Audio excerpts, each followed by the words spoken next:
Hello, Apollo 11, Houston. Your rates look really great now. You can start your PTC. Okay, thanks, Ryan.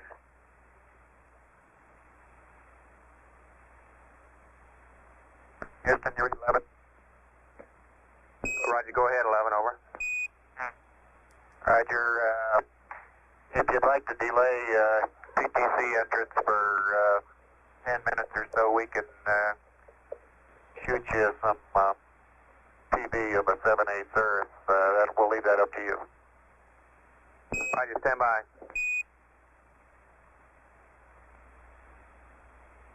Hello, Apollo 11, Houston. We'll have an answer for you on the TV in about 1 minute, over.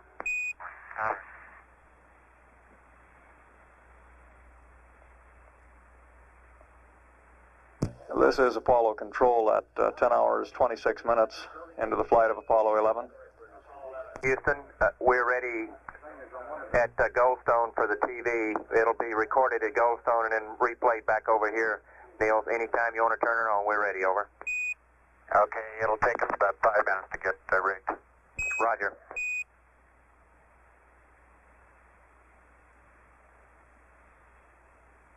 Capcom Charlie Duke advised the crew that we would be recording the television at Goldstone.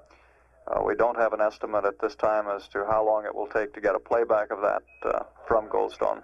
Could you verify the reading on your O2 flow indicator, over?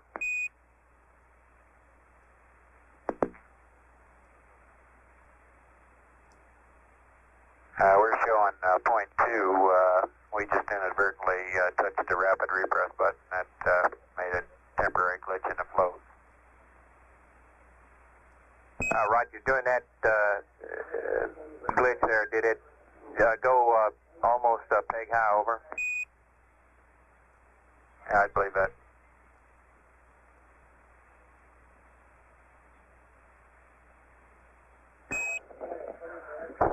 Apollo 11, Houston, could you tell us if the O2 flow indicator was pegged to high prior to closing the waste storage vent valve, over?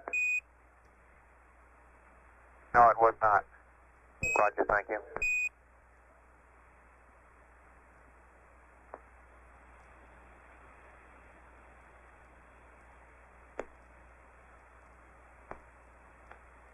Hello, Apollo 11, Houston. A while ago, we tracked into the scan limits and disabled the auto drive on the high gain.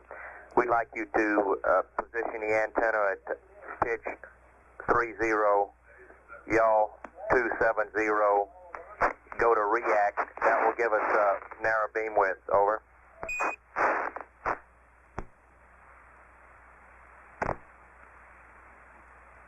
That yaw 270 and pitch 30. What was the pitch? Pitch 30, Neil. Okay. I think we've got you. Roger, we got a good signal now. Thank you much.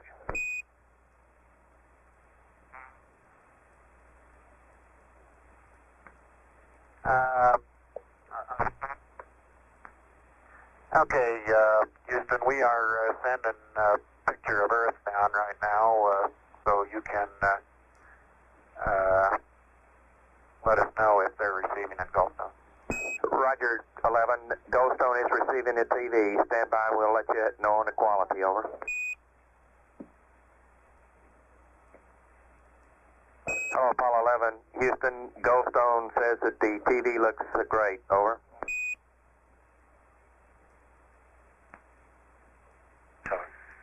Okay, Roger, we're coming in on Earth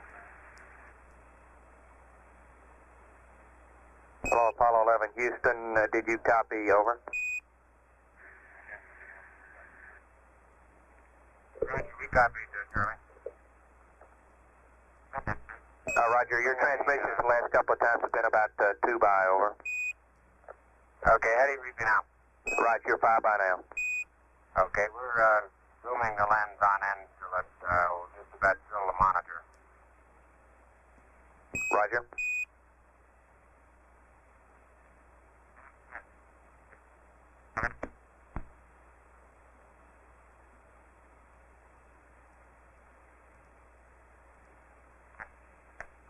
Okay, it's in full zoom now. Copy 11. And how about the f-stop? Is 22 going to be adequate? Stand by. We'll get with the Goldstone TV guy. We don't have anything here at Houston. Stand by. Yeah, that's right. Alright. It looks good on the monitor as far as the f-stop goes, therefore we just assume it's okay, Goldstein.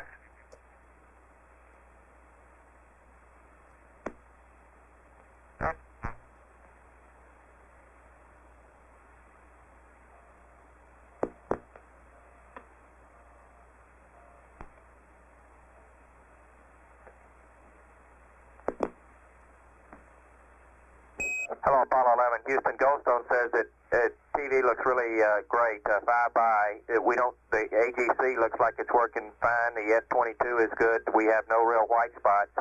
They're real pleased with it. Over. Okay, you just cut out, Charlie. We understand that it's looking great. We'll leave it the way it is and wait for you to come back on. All right, how do you read me now? Over. Bye-bye. Okay, my comments were from Goldstone that they see no white spots as we saw in 10. Looks like the AGC's working real well. The F-22 looks good. Over. Okay, very good. Well, we shut out the sun coming in some of the other windows into the spacecraft, so it's looking through the number 1 window, and there isn't any reflected light now, so it ought to be a pretty good picture. Roger. Hello, Apollo 11. Houston, we'd like you to keep the TV on for about 10 minutes or so we can get some good comparison on the camera. You can do anything your heart desires on the TV, interior, exterior, pan in and out, anything you'd like. Over.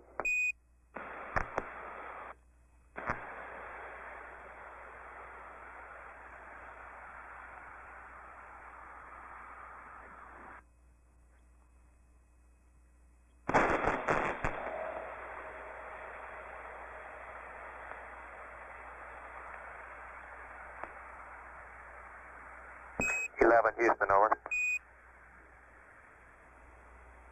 Houston, Apollo 11, over. Roger, go ahead, over. Charlie, I'm sorry, you keep cutting out. We heard up to you can do anything, and then after that, we didn't hear anything, and we knew that wasn't right anyhow, because we can't. But what do you want us to do? Roger, we'll check the uplink on our voice. Our transmission on the TV was we'd like to get about 10 minutes worth of signal at Goldstone so we can look at the camera quality back here at Houston for about 10 minutes or so when they patch it back into us. What we were saying was that you can go interior or exterior on the camera. On the exterior shots, we'd like a little... Stand by. Start over with we were saying.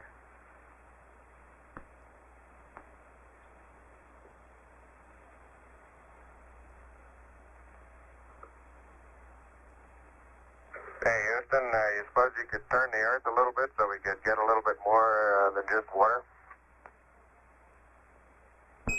Roger, 11. I don't think we got much control over that. Looks like you'll have to settle for the water.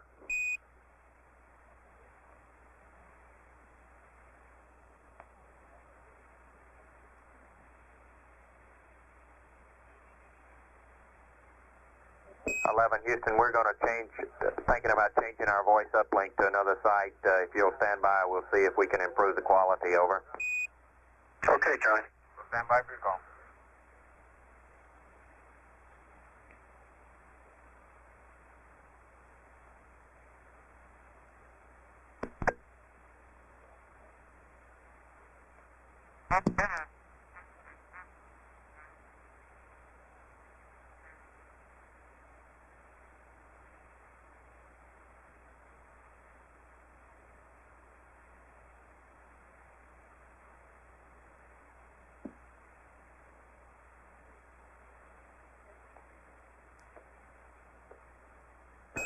Apollo 11, Houston, we'll try once more on this TV request. We'd like 10 minutes worth of TV, and we'd like a narrative if you could give us one on the exterior shots. You could. We also suggest you might try an interior position. Over.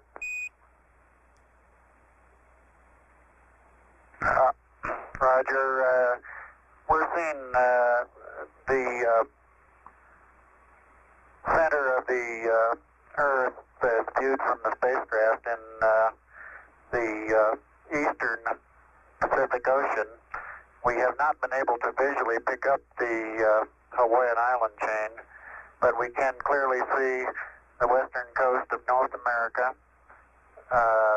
the United States, the San Joaquin Valley, the High Sierras, Baja California, and Mexico down as far as Acapulco and the Yucatan Peninsula, and you can see on through Central America to the northern coast of South America, Venezuela, and Colombia. I'm not sure you'll be able to see all that on your screens down there.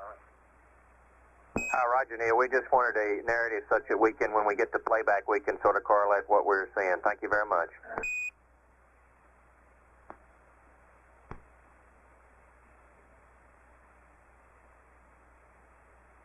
I didn't see anything but the Disky so far. Looks like they're hogging the windows. You're right.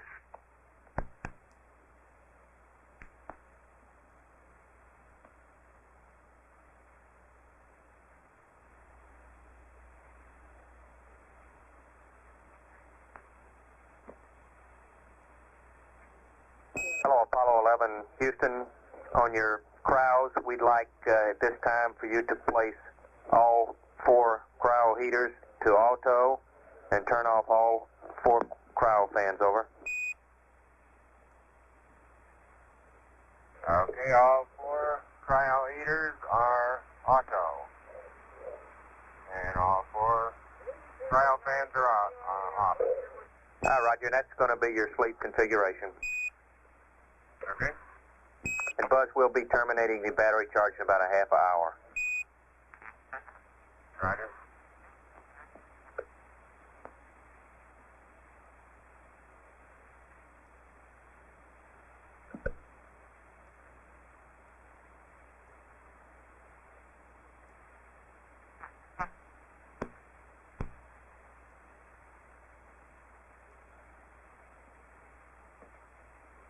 Hello, Apollo 11, Houston. You can terminate TV at your convenience. We've got enough tape, and you can start PTC at your convenience. The rates look super for starting up. Over. Roger, Charlie.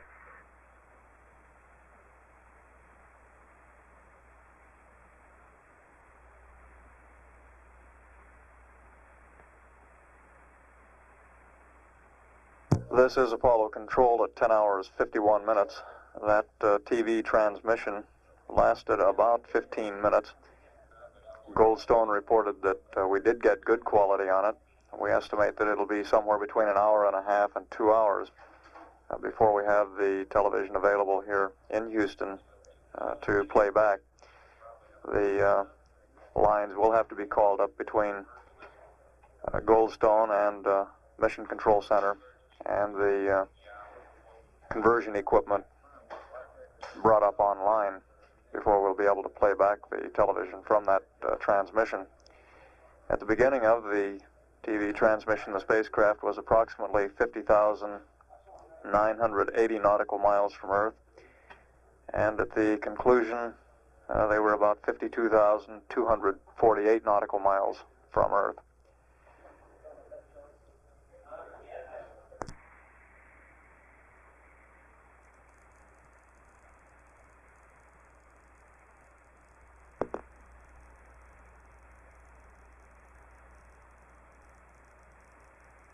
Hello, Apollo 11, Houston. We have a flight plan update for you and some P-37 block data if you're ready to copy. Over.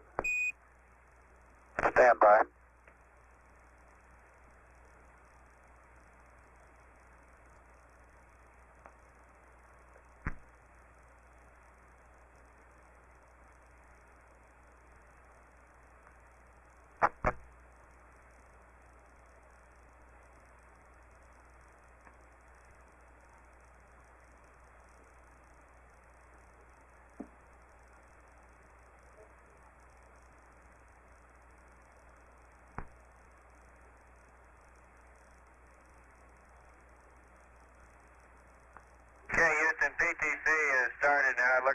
us, and we'll be ready to copy in a minute or two. Roger, copy 11.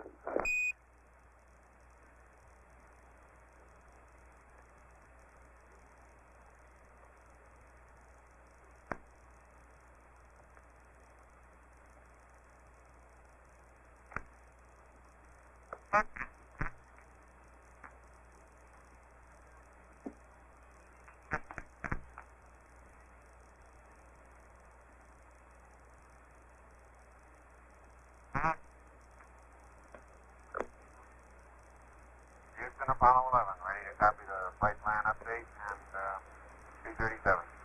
Roger, stand by 1, Buzz.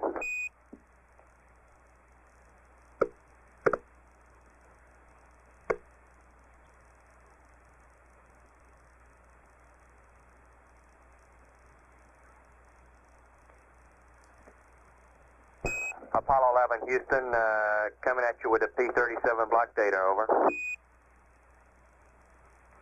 Okay. Roger.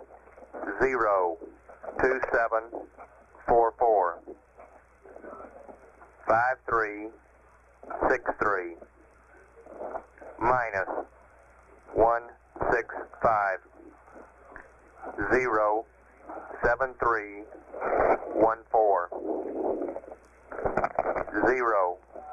03744 8016 minus 165 07246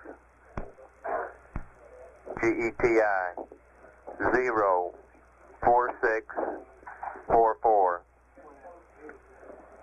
6141 minus 165 09703 05544 8209er minus 165 09642. They're ready for your read back, over.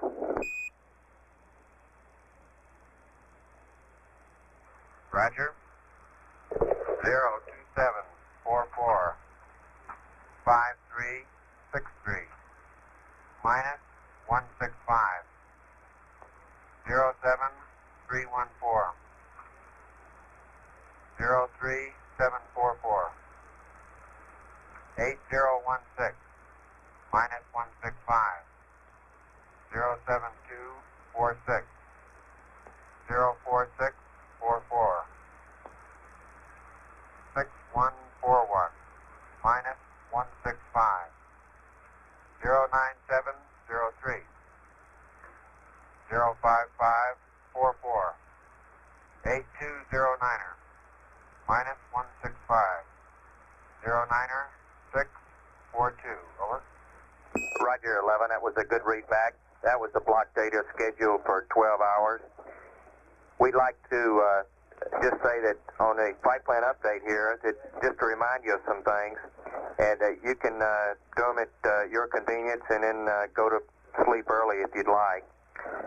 We don't have anything else planned. We'd like you to just to remind you on the filter change, the O2 fuel cell purge. We'd like a LIM CM Delta P and accomplish the pre-sleep checklist.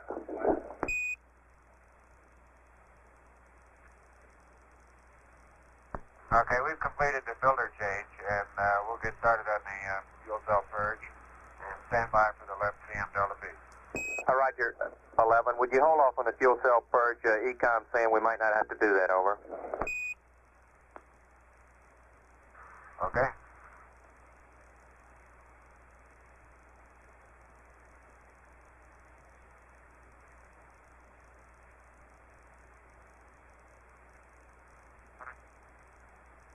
Charlie, the LIM CM Delta P is 0.5.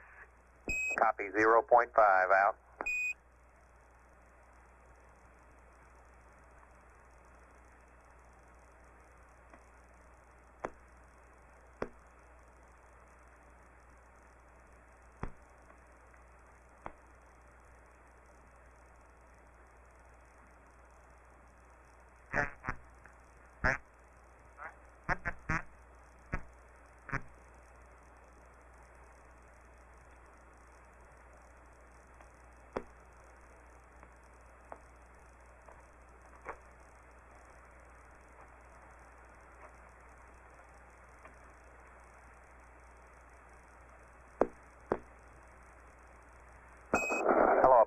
Houston, we just decided to delete the O2 fuel cell purge, over. Roger, delete the O2 fuel cell purge.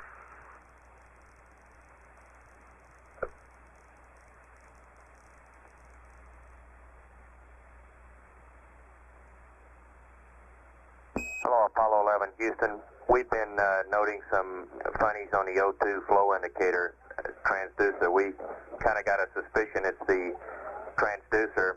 We expected to see an O2 flow pegged high with the waste storage vent to vent.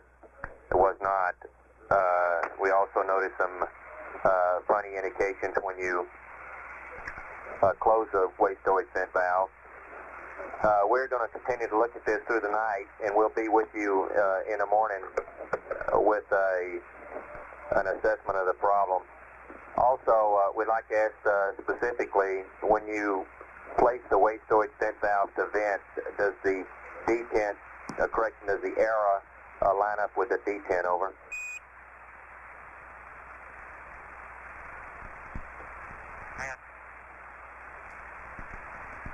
Stand by one, Charlie. We'll give you something on the detent.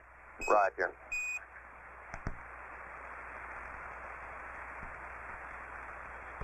Right now it's at closed, and I'm lined up with closed. Before I was at vent, and best I can recall, it was quite accurately lined up with vent. Would you like me to go to vent again momentarily and see where it lines up? That's negative. That question's answered. Thank you much. Okay.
This is Apollo Control.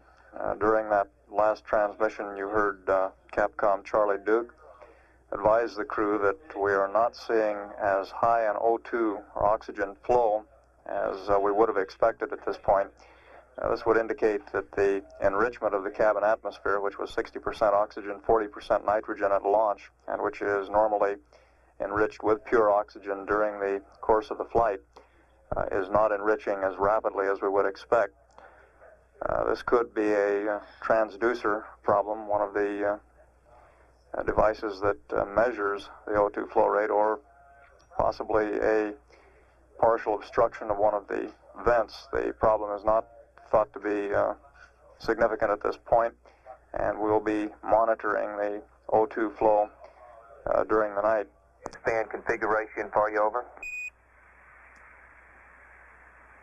Roger, go ahead.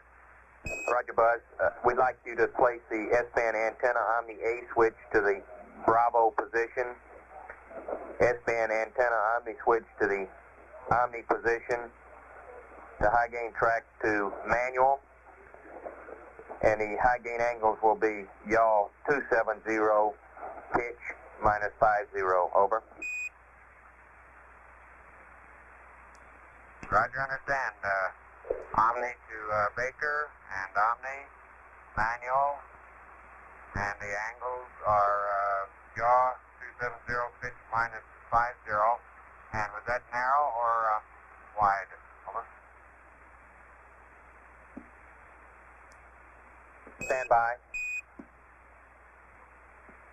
Roger, we'd like it in wide, and you can set that configuration up now, over. That didn't work.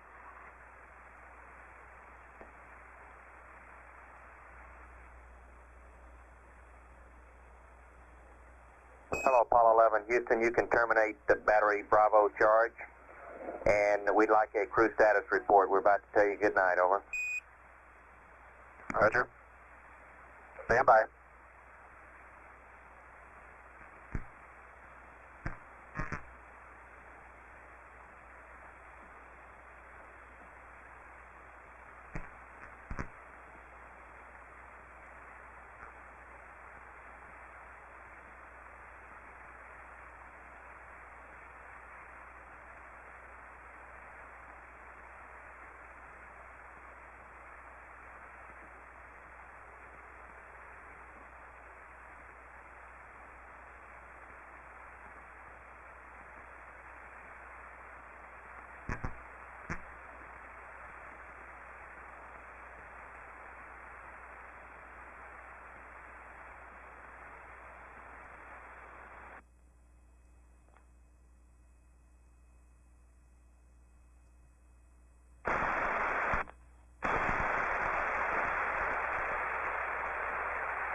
Apollo 11, the battery charging is complete, and the crew status report is as follows. Radiation, PDR 11002,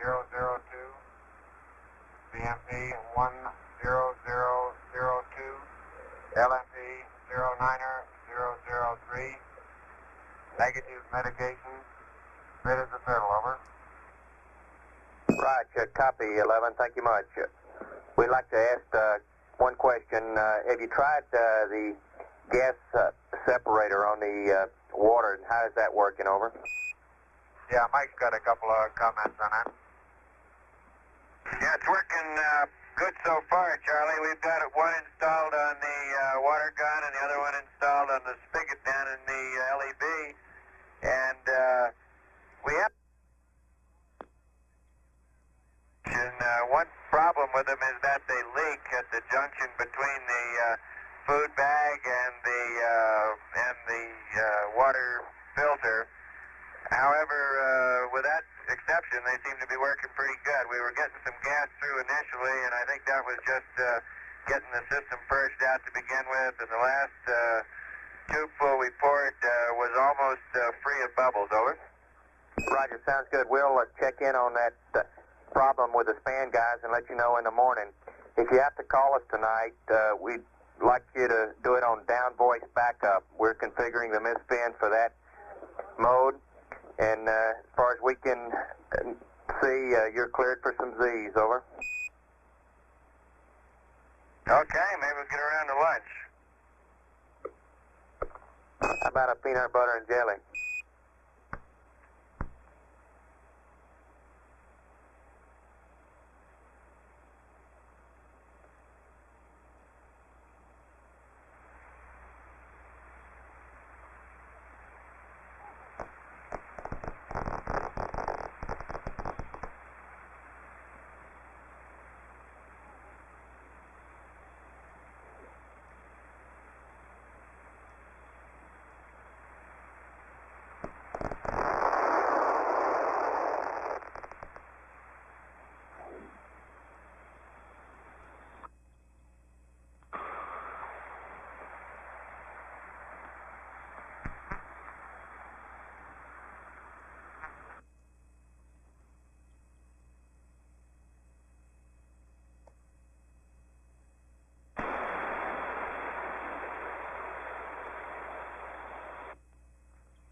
This is Apollo Control at 11 hours 29 minutes into the flight of Apollo 11.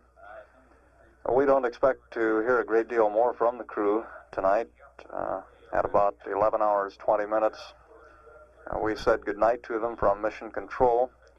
They're beginning their sleep period about 2 hours early. The additional time available for sleep was made available by deleting the midcourse correction, the first opportunity, which occurred at 11 hours 45 minutes. That midcourse correction has been moved to midcourse correction 2, to the opportunity at midcourse correction 2, which would occur tomorrow. The last conversation we had with the crew, we received a status report. They reported that they had taken no medication and were fit as a fiddle. We also got a report from Mike Collins on the gas separation unit, which is being flown on this flight. This consists of 2 stainless steel cylinders about 5 inches long and about an inch to an inch and a half in diameter. The cylinders are attached to the water gun or to the water spigot on the food preparation panel and remove the gas from the water as it flows through the filter. The filter actually has 2 filters inside, one which attracts water and one which repels it, in the process removing the gas. Mike Collins reported that the filters seemed to be working quite well, that the water was coming out almost free of bubbles. He did report that they had a minor problem with a leak at the junction between the food bag and the filter. Mission Control advised that we would give that some thought and try to come up with some solution to it when they wake up tomorrow. At this time, Apollo 11 is 55,522 nautical miles from Earth, traveling at a velocity of 7,920 feet per second. This is Apollo Control at 11 hours 32 minutes.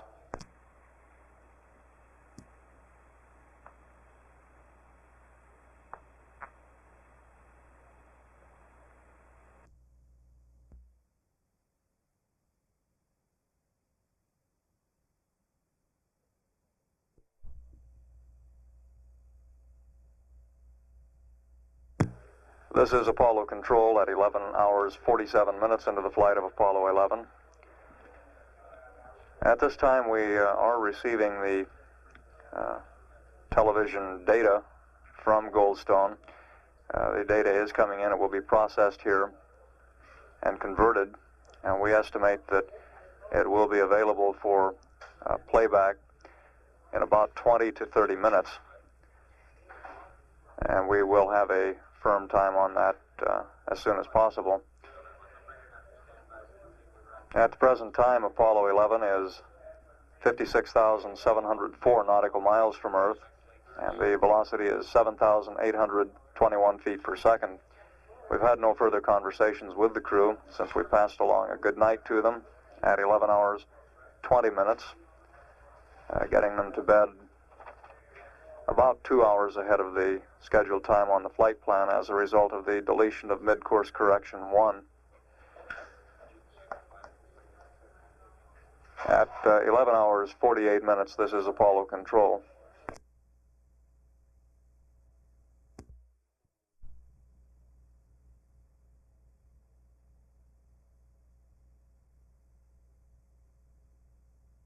This is Apollo Control at 12 hours 5 minutes.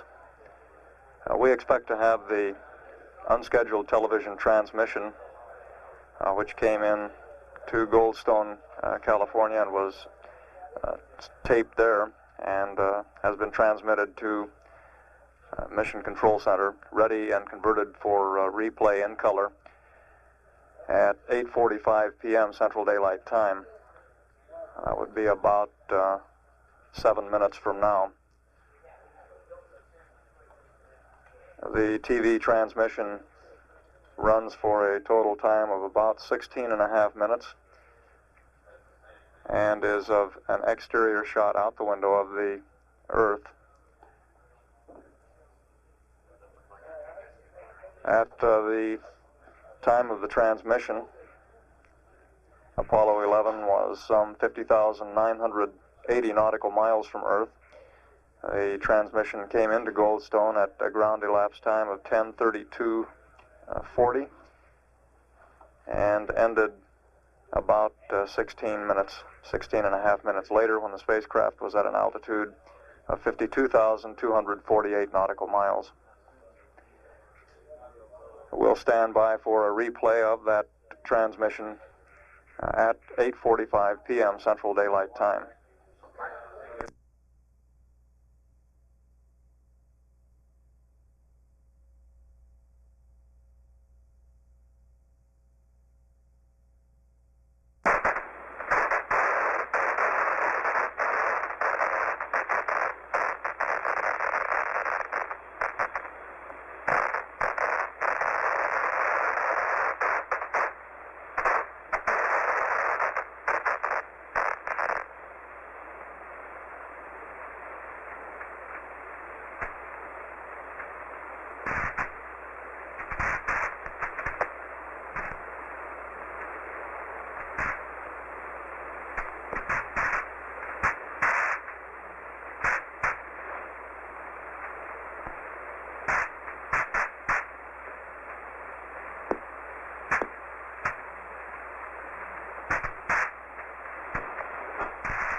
Houston.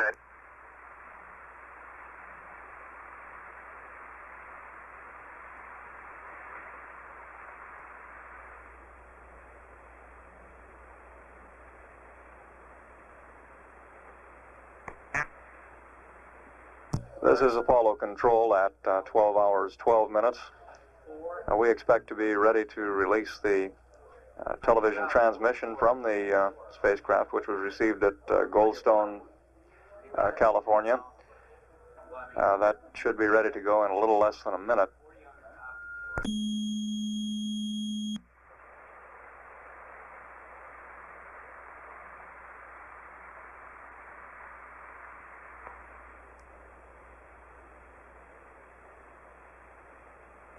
We are starting to get lock on from the tape replay, and we expect that we will have a color picture shortly.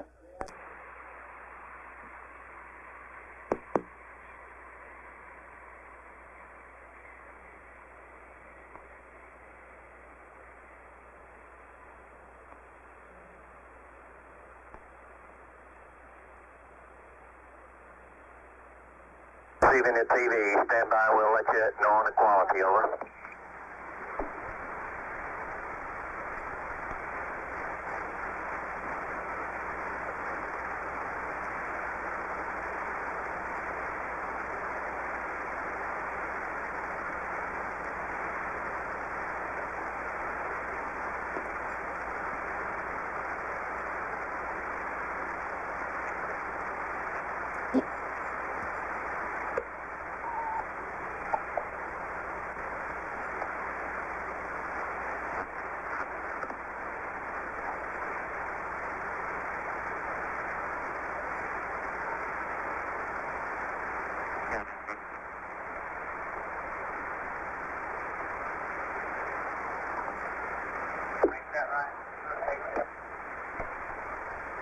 Oh, Apollo 11, Houston, Goldstone says that the TV looks great. Over.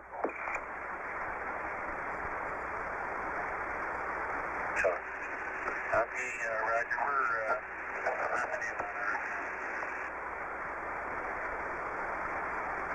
Hello, Apollo 11, Houston, did you copy? Over. Roger, we copied that, Charlie. Roger, your transmissions the last couple of times have been about 2 by. Over.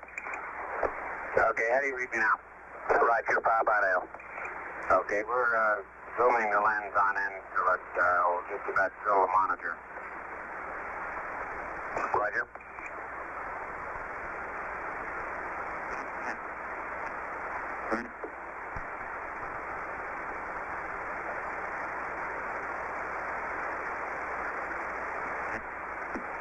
Okay, it's in full zoom now. Copy 11. And how about the f-stop? Is 22 going to be adequate? Stand by. We'll get with the Goldstone TV guy. We don't have anything here at Houston. Stand by. Yeah, that's right. Alright. It looks good on the monitor as far as the f-stop goes, therefore we just assume it's okay, Goldstone.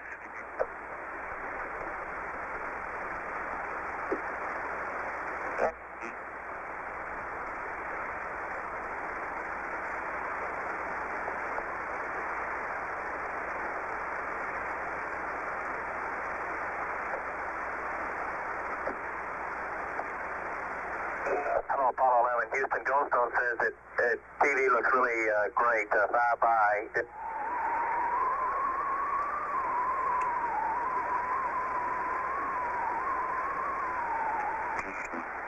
Okay, you just cut out, Charlie. We understand that it's looking great. We'll leave it the way it is and wait for you to come back on.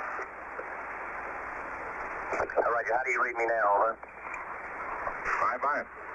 Okay, my comments were from Goldstone that they see no white spots as we saw in 10. Looks like the ATC's working real well. The S-22 looks good. Over. Okay, very good. Well, we shut out the sun coming in some of the other windows into the spacecraft, so it's looking through a The number 1 window, and there isn't any reflected light right now, so it ought to be a pretty good picture. Roger.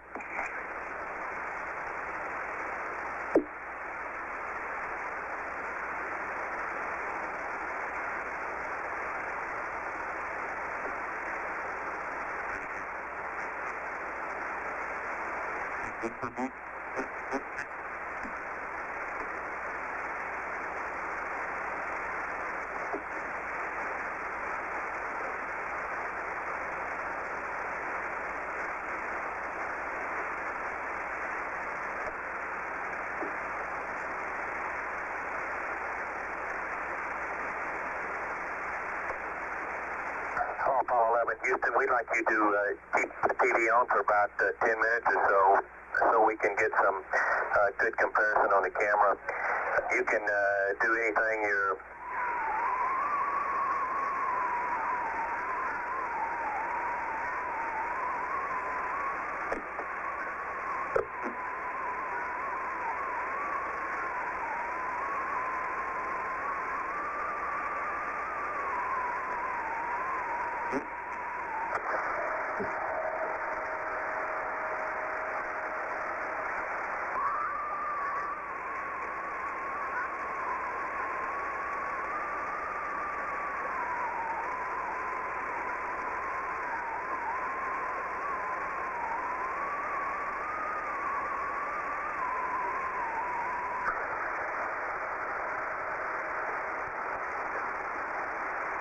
Houston, Apollo 11, over. Roger, go ahead, over. Charlie, I'm sorry, you keep cutting out. We heard up to you can do anything, and then after that, we didn't hear anything, and we knew that wasn't right anyhow, but we can't. But what do you want us to do? Roger, we'll check the uplink on our voice. Our transmission on the TV was we'd like to get about at Goldstone so we can look at the camera quality back here at Houston for about 10 minutes or so when they patch it back into us. What we were saying was...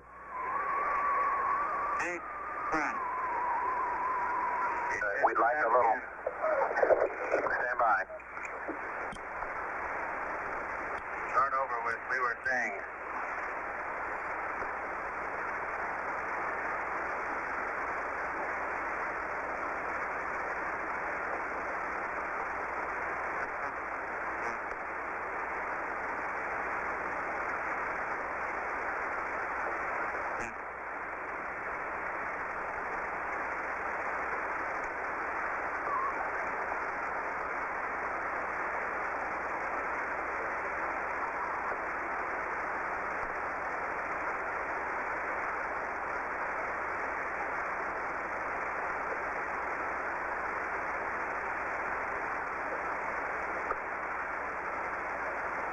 Hey, Houston, you suppose you could turn the earth a little bit so we could get a little bit more than just water? Roger, 11. I don't think we got much control over that. Looks like you'll have to settle for the water.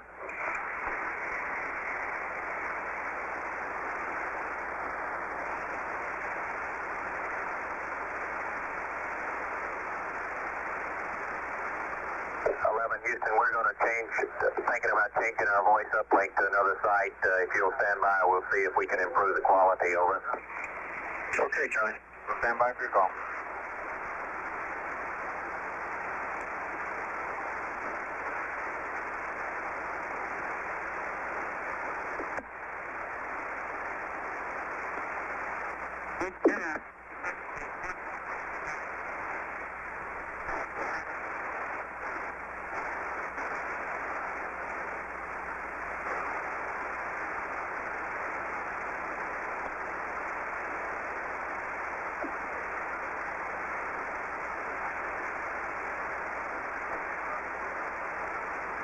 Apollo 11, Houston, we'll try once more on this TV request. We'd like 10 minutes worth of TV, and we'd like a narrative if you could give us one on the exterior shots.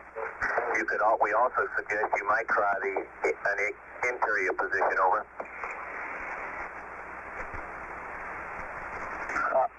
Roger, we're seeing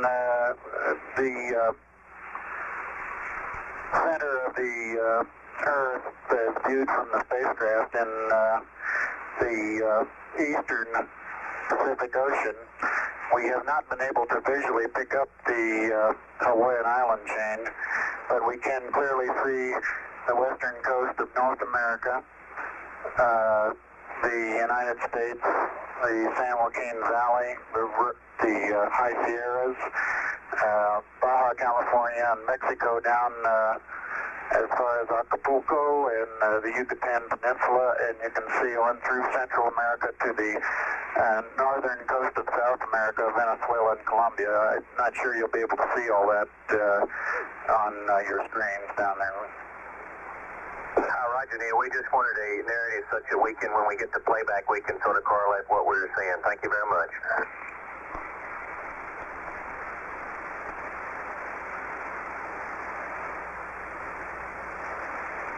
I didn't see anything but the disky so far.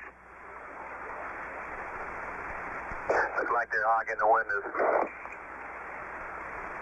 You're right.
This is Apollo Control. The view that we have of the Earth disk at this time, as near as we can tell, the North Pole is to the left of the screen.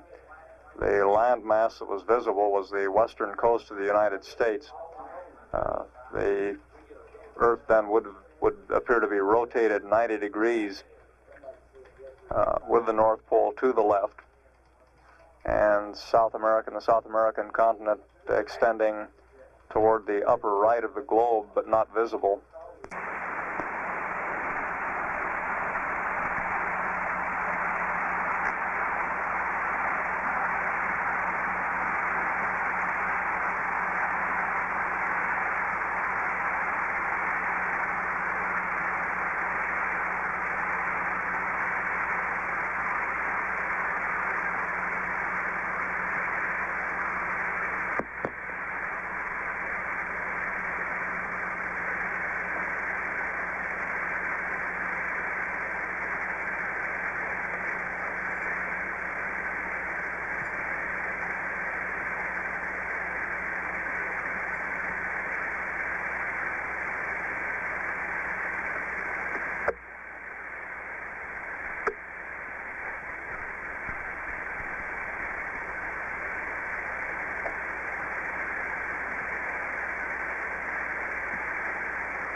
Houston, on your crowds, we'd like at this time for you to place all 4 crowd heaters to auto and turn off all 4 crowd fans, over.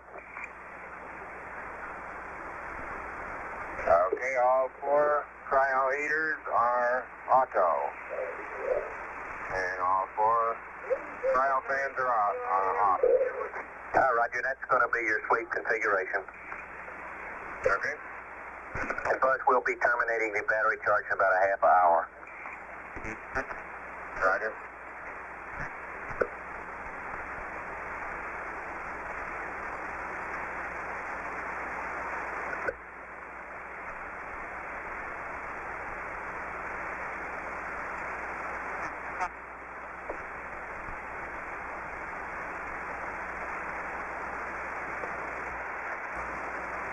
Apollo 11 Houston, you can terminate TV at your convenience. We've got enough tape, and you can start PTC at your convenience. The rates look super for starting up, over. Roger, Charlie.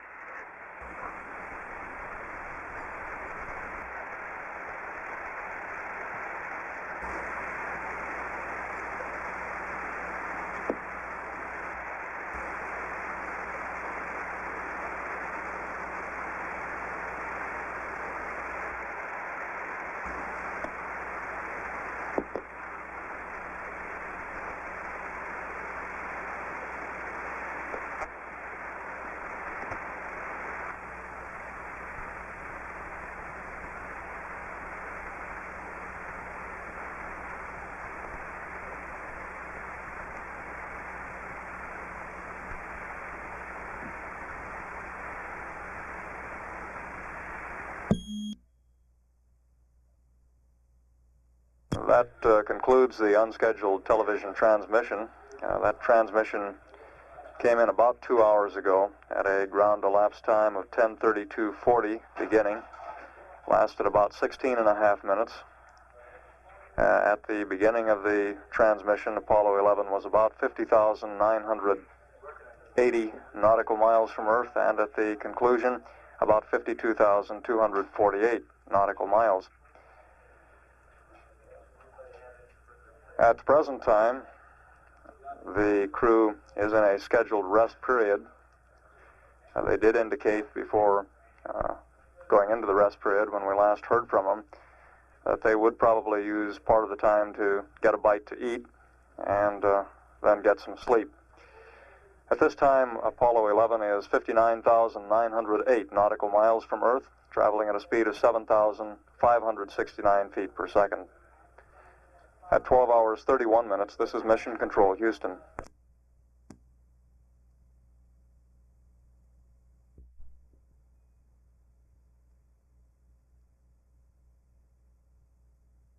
This is Apollo Control at 12 hours 47 minutes. We've just put in a call to the crew.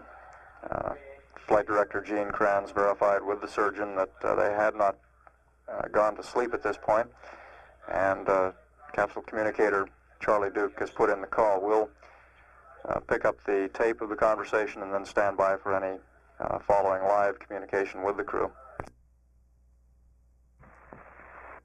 All right.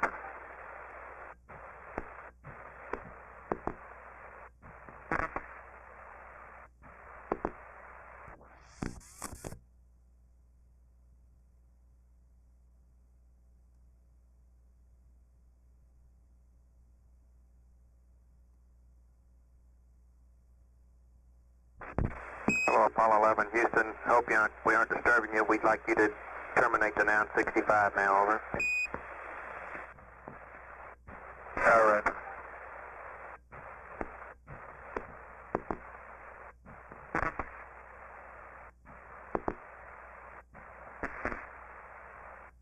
Apollo 11 Houston, over. Houston, Apollo 11. Roger. But when you stopped, or correction, when you terminated the Noun 65, it appeared to us you did a Verb 46, which collapsed the deadband back to 0.5. We're okay as long as you do not turn on any auto RCS select switches, over. Okay. I think that was clear way to clear the 50, but evidently it isn't. Roger. Roger. Verb 34 would have been a better procedure. Yeah. Roger.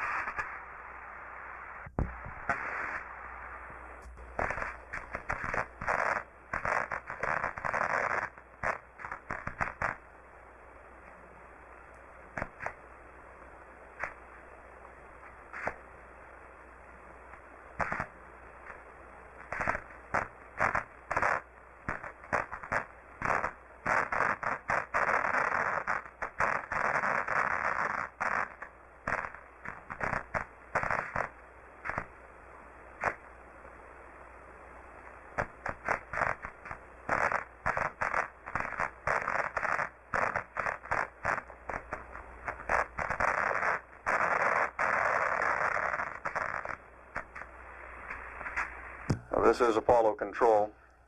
We don't anticipate a great deal of further conversation with the crew. We expect they will attempt to get some sleep shortly.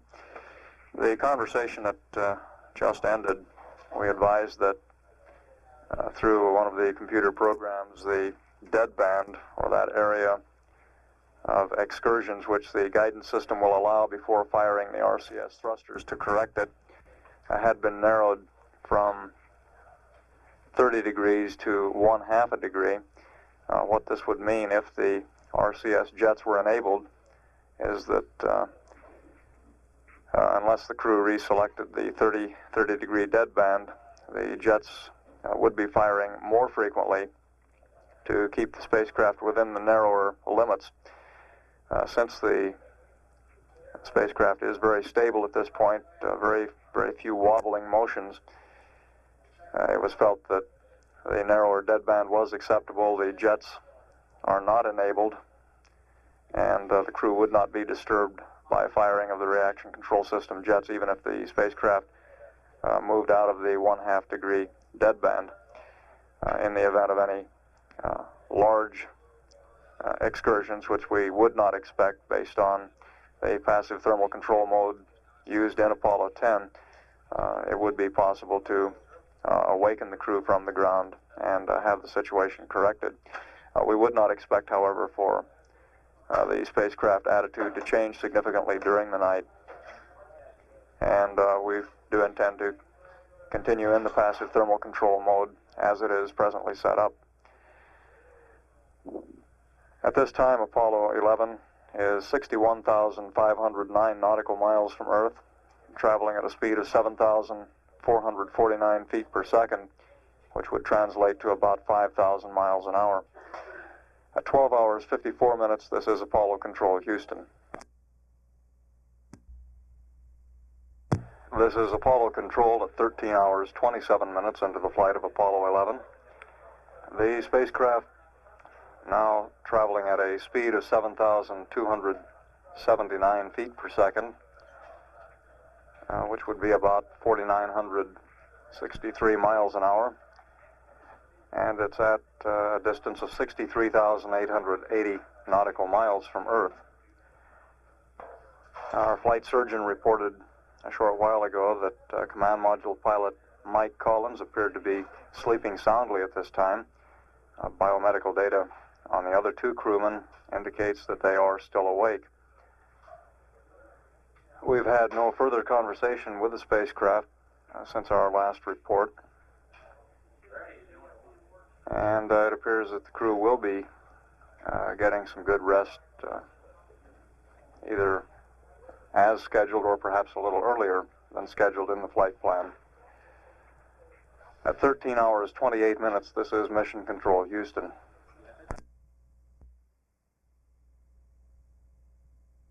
This is Apollo Control. At 14 hours 6 minutes into the flight of Apollo 11, the mission is progressing very smoothly. All spacecraft systems are functioning normally at this time, and the flight surgeon reports that all three crewmen appear to be sleeping. For Commander Neil Armstrong and Lunar Module pilot Buzz Aldrin, they appeared to begin sleeping about 5 minutes ago. Command Module pilot Mike Collins has been asleep for about an additional 30 minutes to an hour. At the present time, Apollo 11 is 66,554 nautical miles from Earth and traveling at a speed of about 7,095 feet per second, which would be about 4,800 miles an hour. We've had no further conversation with the crew since our last report, and as I said, all three crewmen appear to be sleeping at this time. At 14 hours 7 minutes, this is Apollo Control, Houston.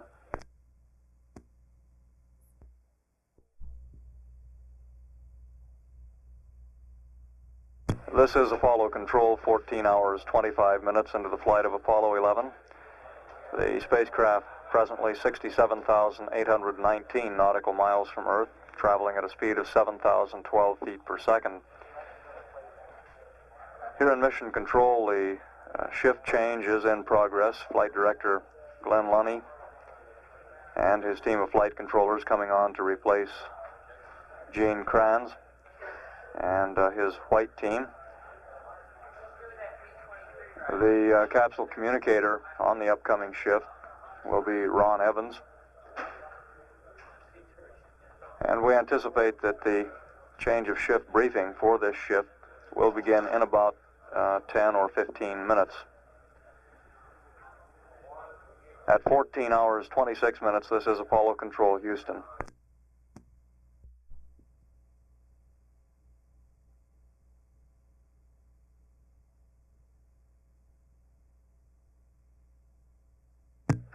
This is Apollo Control, 15 hours 28 minutes, ground elapsed time. Apollo 11 crew still asleep. According to Flight Surgeon Ken Beers here in Mission Control, the flight crew is still sleeping soundly at this time, according to the biomedical telemetry being beamed down to the displays on his console. Here in the Mission Control Operations Room, or MOCR as it's called, the black team of flight controllers is settling in for the night, headed up by Flight Director Glenn Lunny. Some 7 hours remaining in the crew sleep period. Distance and velocity now showing 72,009 nautical miles out from Earth. Velocity now 6,750 feet per second. And at 15 hours 28 minutes, ground elapsed time, this is Apollo Control.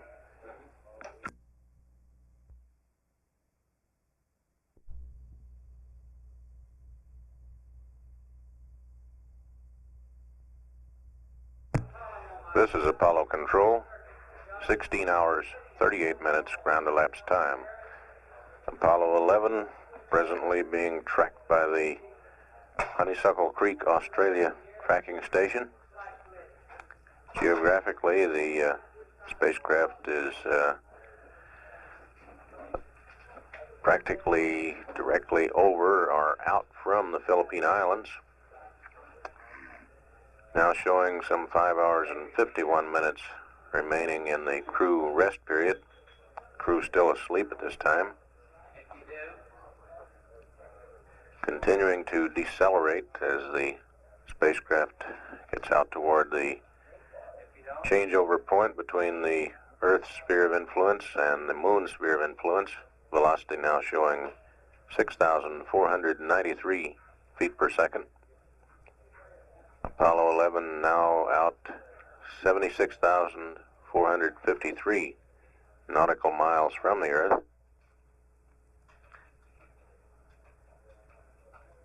And at 16 hours 39 minutes ground elapsed time, this is Apollo Control.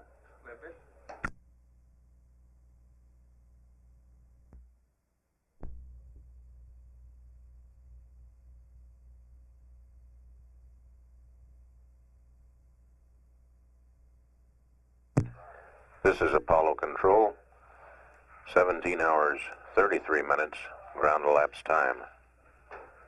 Apollo 11 now some 79,700 nautical miles out from Earth at a velocity of 6,320 feet per second. Telemetry display for the crew biomedical readings now shows all three men in a fairly deep sleep. Mean heart rates in the 40s for all three men.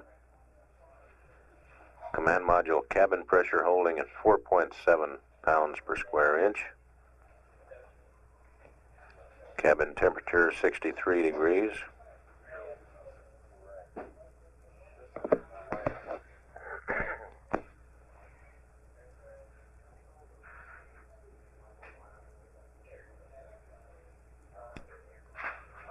No measurements on the lunar module in terms of cabin pressure, and as much as the lunar module has not been activated and will not be until shortly before entering lunar orbit.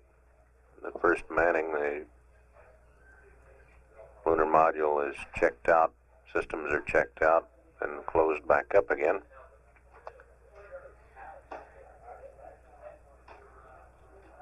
Spacecraft analysis reports coming out of the back room here in Mission Control Center read like some of the ones in Apollo 10 toward the end of the mission when they were down to one page. Most of the entries are all systems performance normal, systems operation normal, no change from last report, etc., etc.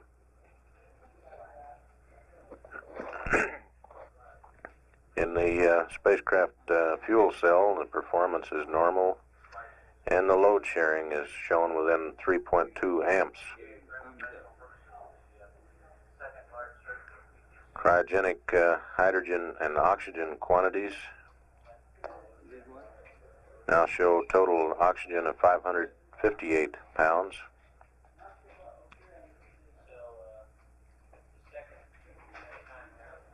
$279 pounds in each of the two tanks, 49 pounds of cryogenic hydrogen, 24.2 pounds in tank 1, 24.8 in tank 2. And the cryogenic system is performing normal. At 17 hours 36 minutes ground elapsed time, this is Apollo Control.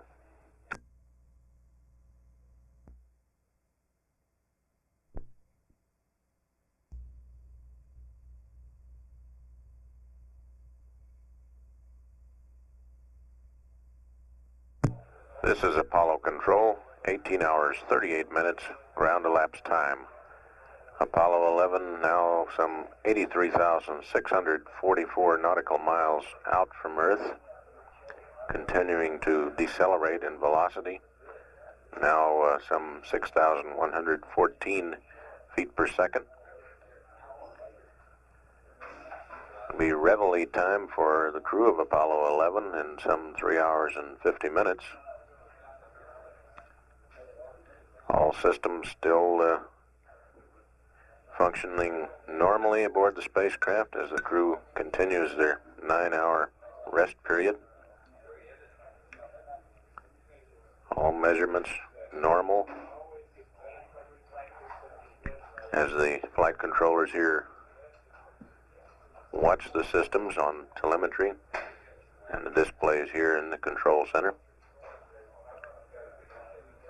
At 18 hours 39 minutes ground elapsed time, this is Apollo Control.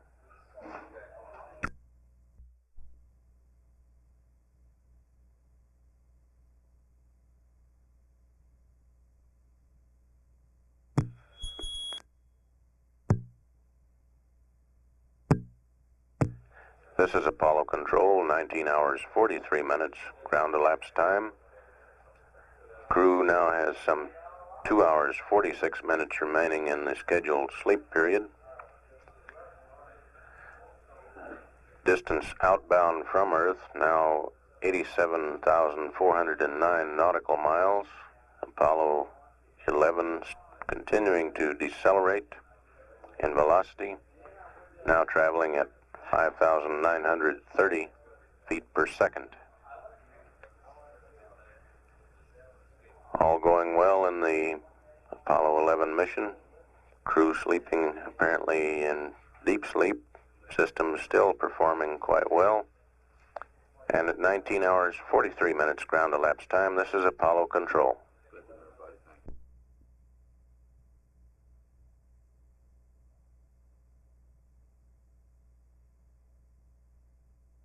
This is Apollo Control, 20 hours 38 minutes ground elapsed time. 1 hour 51 minutes remaining in the crew rest period at this time. Apollo 11 on a line projected outward from Earth is directly over the southern tip of the Indian subcontinent. Distance now 90,509 nautical miles. Velocity continuing to decelerate, now 5,788 feet per second. Crew is still asleep at this time. And at 20 hours 39 minutes ground elapsed time, this is Apollo Control.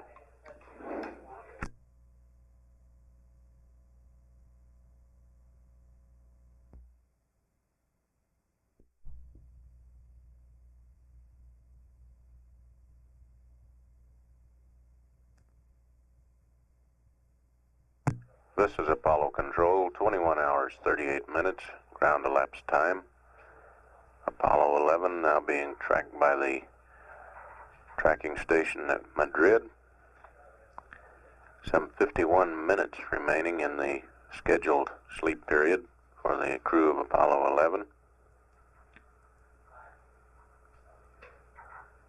When the sleep period ends depends on the business of the day, whether the flight controllers here and the spacecraft communicator wake the crew up, or whether they wake up on their own accord and call in to begin the second day of translunar coast. Upon awakening, the flight plan calls for change of the carbon dioxide removing filters in the spacecraft cabin.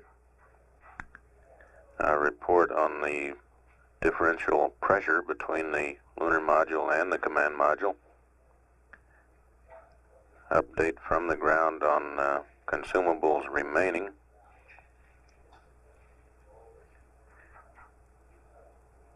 They will remain in the passive thermal control mode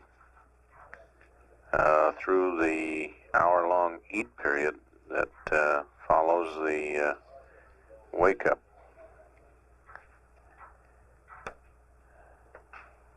After their breakfast meal, the flight plan calls for some navigation exercises using the sextant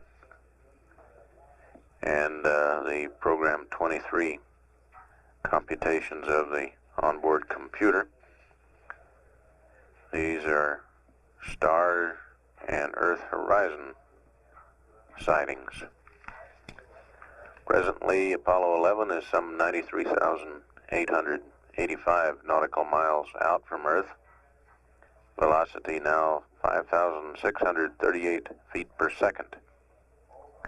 At 21 hours 40 minutes ground elapsed time, this is Apollo Control.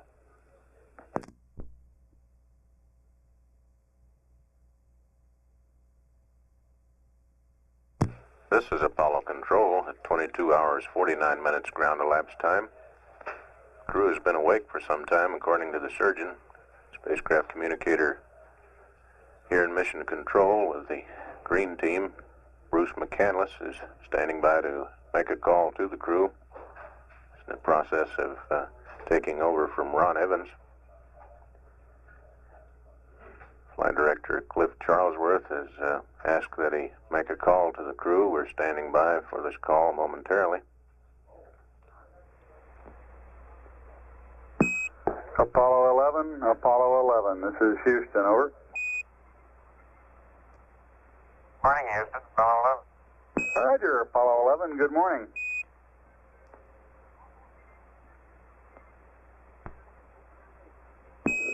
When you're ready to copy 11, I've got a couple of small flight plan updates and your consumables update and the morning news, I guess. Over. Apollo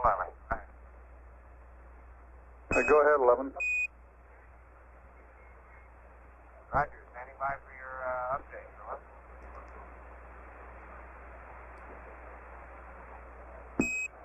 Okay, 11, this is Houston at time approximately 22:30 in the flight plan, in your post-sleep checklist, and in all other post-sleep checklists. We'd like you to delete the statement that says Auto RCS Jet Select 16 to on. And what we're doing here is picking this up in the procedure for exiting PTC that's in your CSM checklist. And in the CSM checklist, on page Foxtrot 9-8, if you want to turn to that, we'd like to change the order of the steps in that. Over. Stand by. Okay, page F9-8. Go ahead. Okay, right now it reads to exit GNN PTC, then you've got a pen and ink change. It says Auto RCS Select 12 main A and B, and you come down to the printed step 1. We'd like to take and move the Auto RCS Select 12 main A and B down to be the second step. So the procedure would read step 1, manual attitude 3 Excel command, step 2, Auto RCS Select 12 main A B, step 3 would be verified DAP load, and so on. Over. Roger, I copy. That Auto RCS Select 12 main A main B to be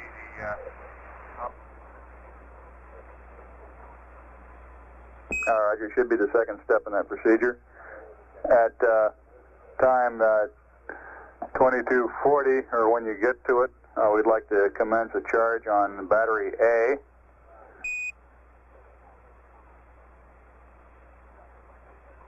And at time 24:10, we have an updated attitude for your P52 and optics calibration. Over.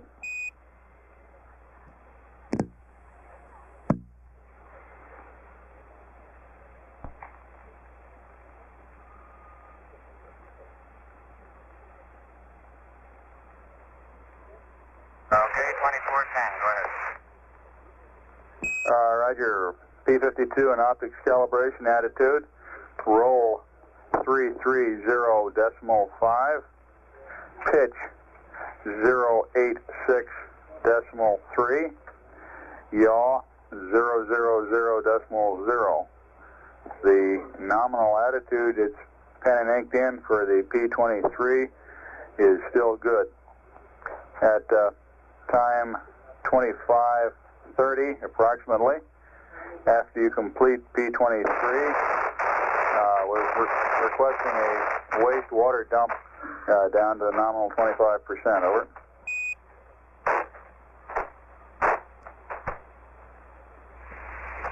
Apollo 11, this is Houston. How do you read? Over. Roger, Houston. Apollo 11, loud and clear. How me? Okay, beautiful. Did you copy the attitudes for the P52 and the wastewater dump? Over. Right, okay, we note the battery charge as soon as we get around to it. And the attitude for the P52 optics cal, roll 330.5, pitch 086.3, and yaw all zeros. The attitude for the P23 as in the flight plan is okay. And I copy your battery charge. Crew status report as follows. Sleep, CDR 7, CMP 7, LMP 5.5. And we've completed the Post fleet checklist. Standing by for a consumable update. Over. Roger. We're requesting a wastewater dump at GET 2530 down to the nominal 25%. And there we go with the consumables update. At GET of 22 hours, RCS total is minus 3.5%. Alpha minus 3.5%. Bravo minus 1.5%. Charlie minus 5.0%. Minus 4.0%. H2 minus 2 pounds. O2 minus 4 pounds. Over.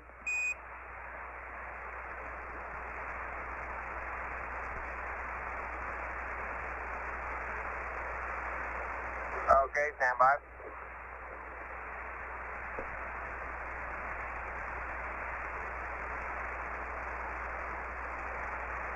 All right, copied those consumables, and I'll read you back our RCS quantities. You got 86% in Alpha, 87 in Bravo, 88 in Charlie, and 90 in Delta. Over. Roger, I copy.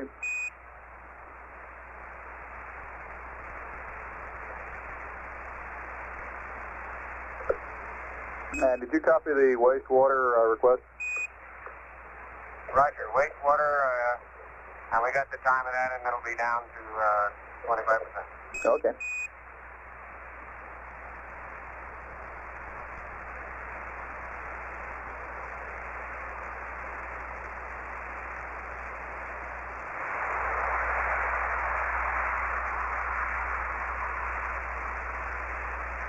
Houston 11. Apollo 11, this is Houston, over. Roger, I started charging battery A, and the voltage started off a lot higher than I expected. Oh, it's just a little bit shy of 40. It looks like it's dropping down some now. This is the battery charge voltage. Seemed to me yesterday, when we were doing this on battery B, it started out initially in a much lower battery charge voltage. Roger, stand by a second and I'll get some reading on that.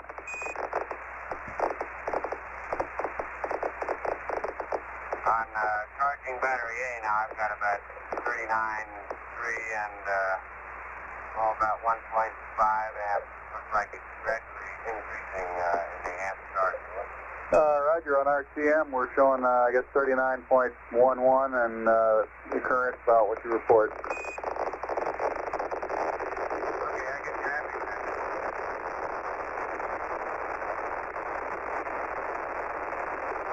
I think we're losing you in the noise again. 11, stand by.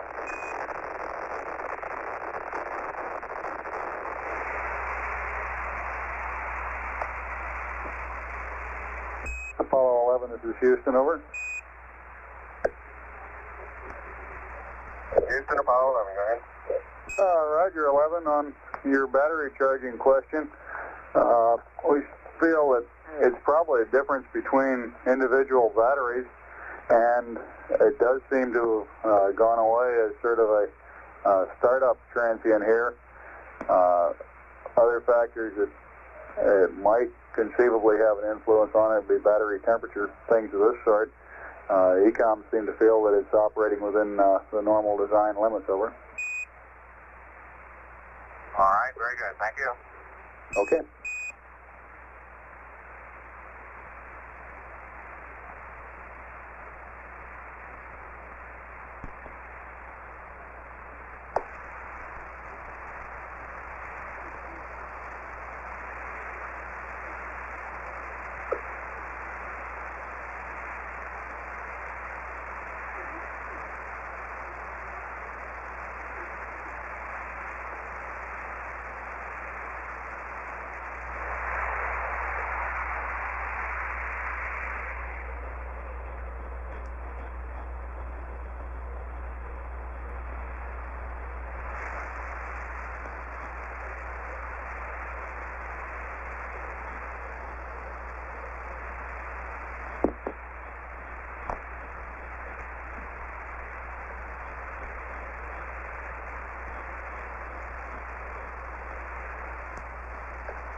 11, this is Houston. If you're interested in the morning news, I've got a summary here from PAO, over.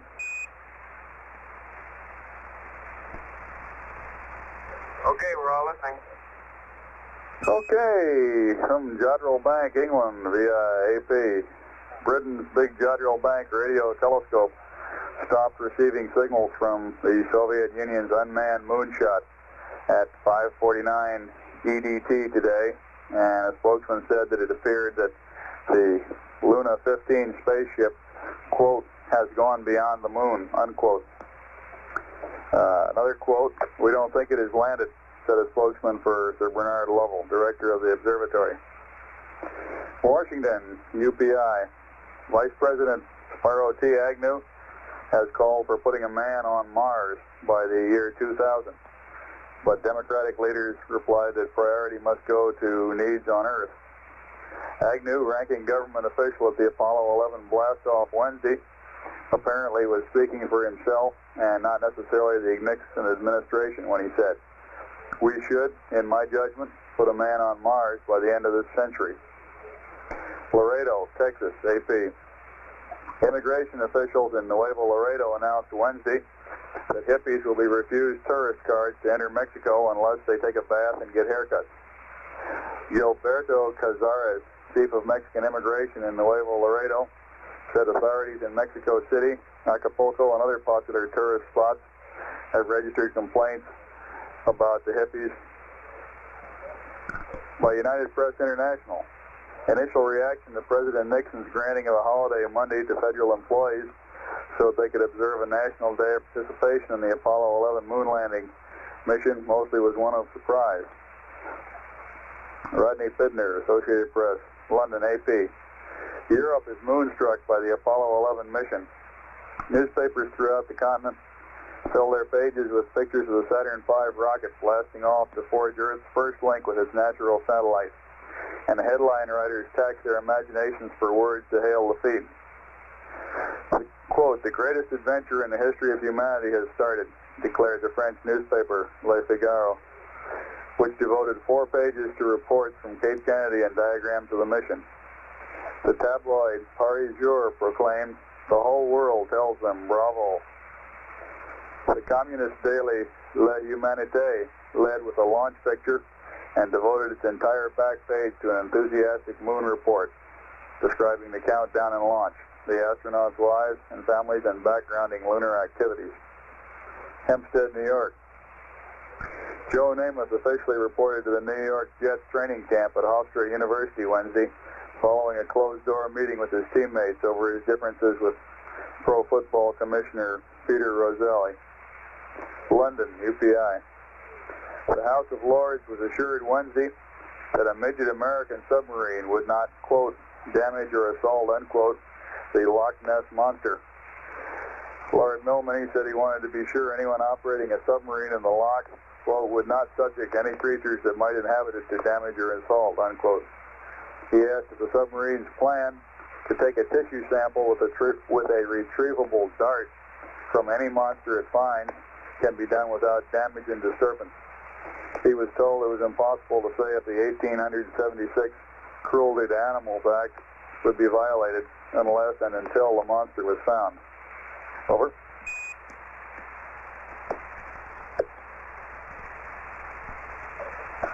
Roger, thank you, Bruce. Very interesting. And that's number 2 item. We all got haircuts before we left, and we hope I get a chance to see before I return. Roger. And I understand he was down there and really enjoyed watching the launch. We all think it's pretty magnificent, and you all are doing a great job up there.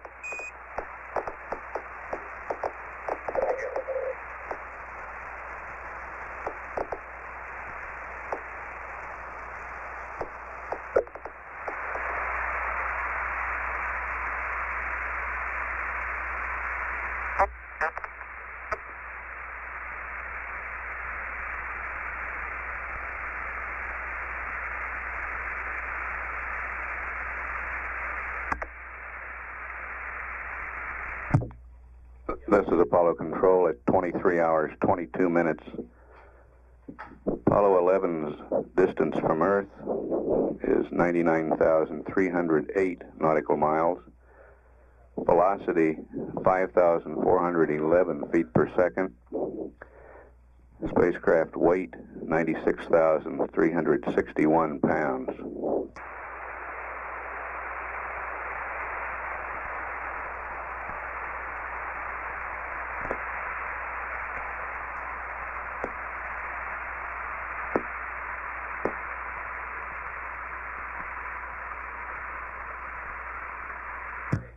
The flight dynamics officer reports that in terms of distance, Apollo 11 will reach the halfway mark at 25 hours, 0 minutes, 53 seconds.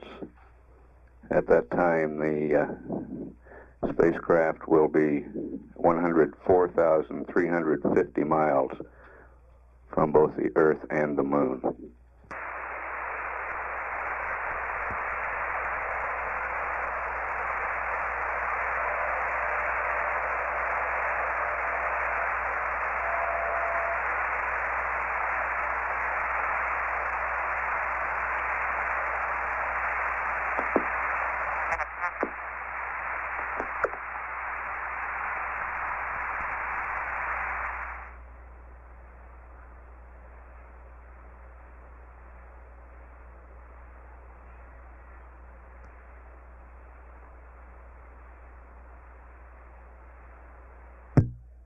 This is Apollo Control at 23 hours, 48 minutes. Capcom Bruce McCandless is getting ready to put in a call to the crew momentarily.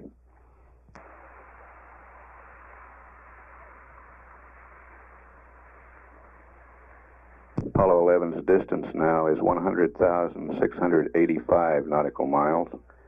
Velocity 5,356 feet per second.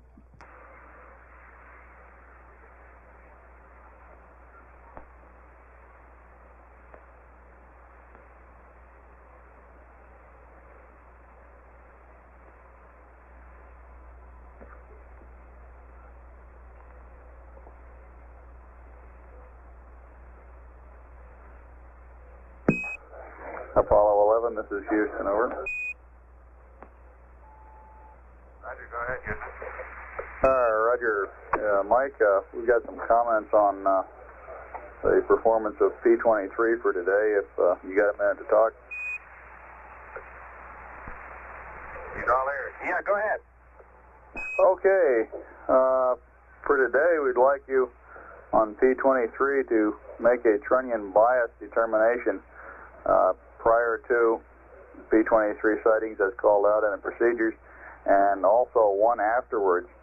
Our intent here is to check out the possibility that some sort of thermal effects may be giving you errors in the angular readout in the section. The bias that you get beforehand should be incorporated, that is to proceed on noun 87 after you get two consecutive measurements equal to within 0.003 degrees, and of course move the trunnion off a couple of degrees between the measurements. The Earth should be a lot smaller in your field of view today, and I'm sure you're a lot more qualified to tell us about that than we are, but to ensure that you're getting a good angle measurement between the star and the Earth horizon, the section M line, which is the line that runs through the two hash marks and is perpendicular to the R line, should be parallel to the Earth's horizon at the substellar point.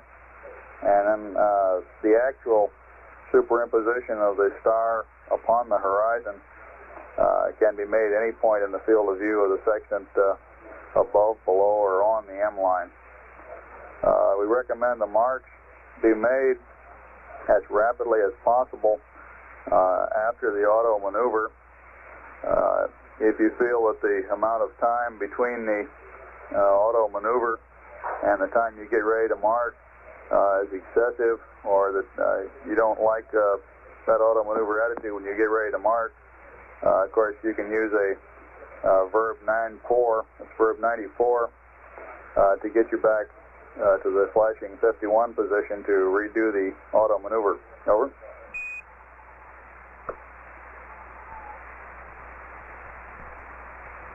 Well, Roger. Stand by one. We're going to stop PTC here, and then we'll talk about this P23. Yeah. Okay.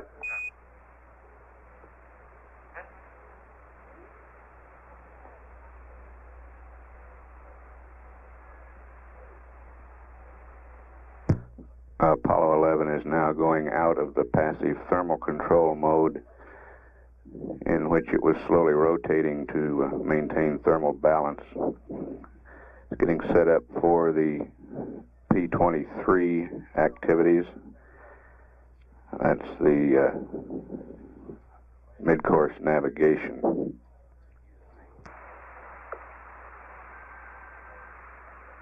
Capcom Bruce McCandless is passing up some changes in the procedures for this navigational operation.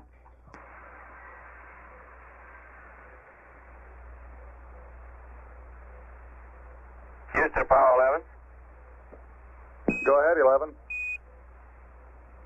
Okay, we're stopping PTC now and maneuvering to our P52 and optics cal attitude. In regard to the P23, what I was trying to tell you yesterday was about that. The M line is not anywhere parallel to the horizon at the roll, pitch, and yaw, which you give me to go to for the substellar point. And I was trying to maneuver off to get it parallel to the horizon when y'all said that was not necessary. Roger, 11. I guess in keeping the cups of coffee score, why, you get that one.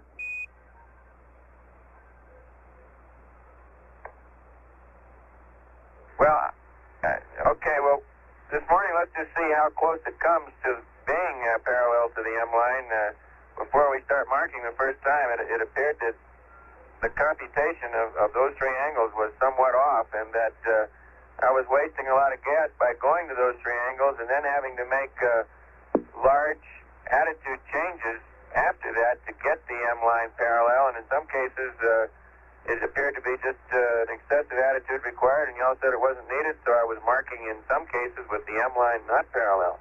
I thought perhaps you had some processor for computing that offset and making sense out of that data, but as far as I know, we've got to have the M line parallel to the horizon.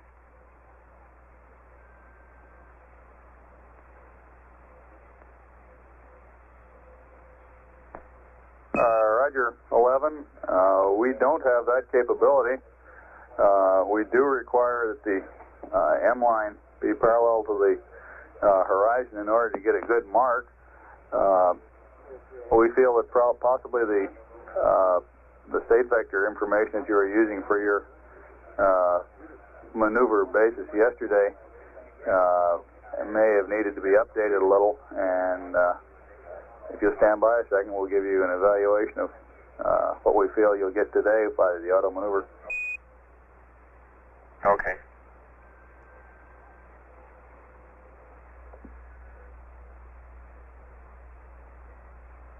Houston, Apollo 11, over. Go ahead, 11. Roger, I'm getting ready to do an O2 fuel cell purge. Do you have any particulars on this? And I assume you want these one at a time, or can I triple up, over? We'd like them one at a time, and stand by. I don't think we have any sequence. You can do them in any order you want. It's okay. And we're watching you on TM down here. We wanted to.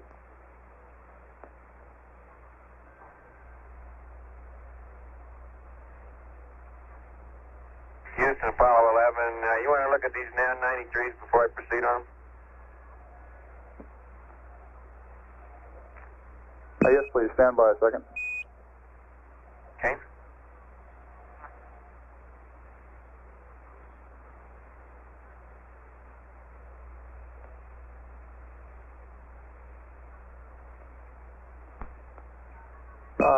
This is Houston on our TM here, we're only seeing values in 2 registers. Can you read us out the contents of register 3, please? Register 3 minus 3 balls, 2-4. Roger, minus 3 balls, 2-4, and you can go ahead and proceed. Okay, proceeding to start.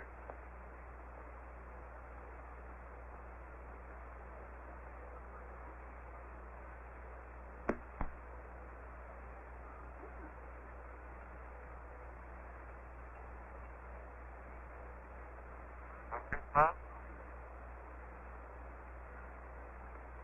11 Houston, after you've completed P52, we'd like to uplink you a new state vector, so we start out clean on this P23, over. Okay.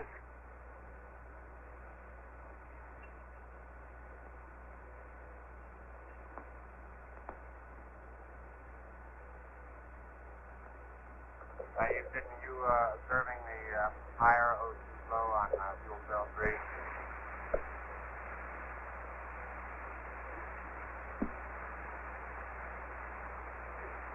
Houston, Apollo 11, it's triggered the master alarm 3 times now. There goes number 4.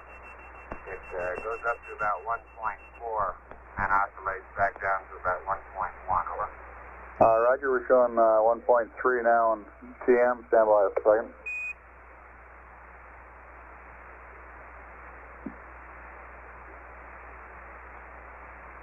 And we're in Poo now for a state vector.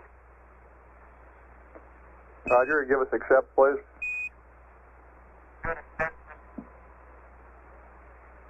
Roger that.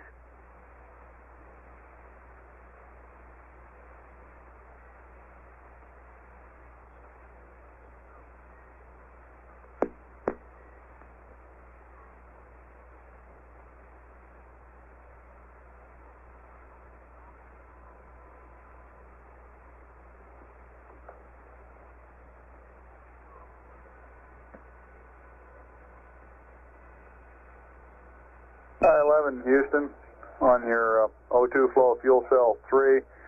Apparently it was flowing a little higher than the other 2 during purge, but the flow rate's acceptable, over. Roger, understand. It seems to be flowing a little bit more and actually putting out more current than the other 2 also, over. Roger, we copy.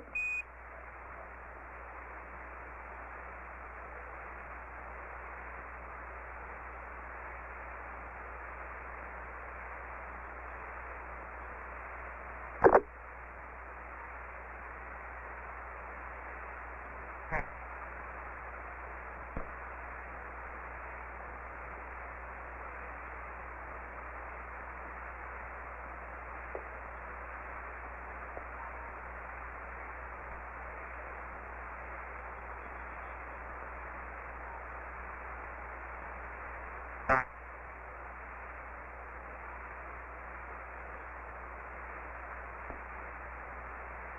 11, this is Houston. We've completed the uplink. The computer's yours. You can go back to block. Okay, thank you.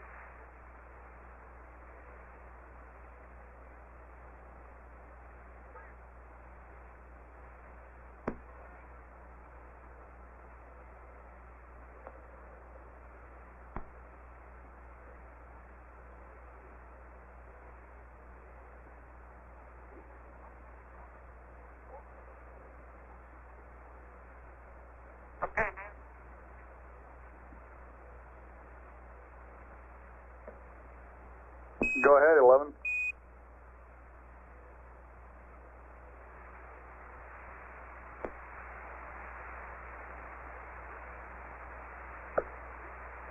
Houston 11, I don't believe we were calling you right then. Roger, out.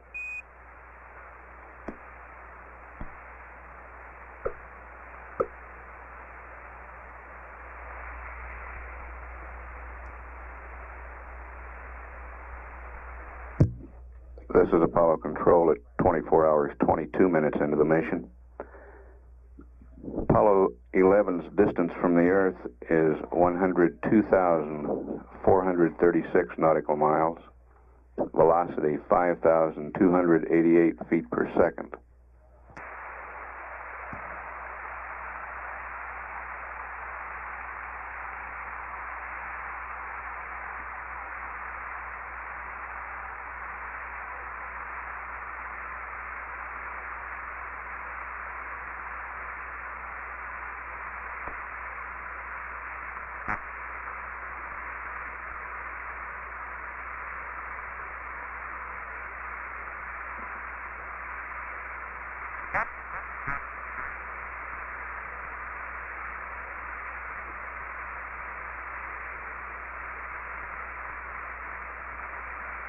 Houston, Apollo 11.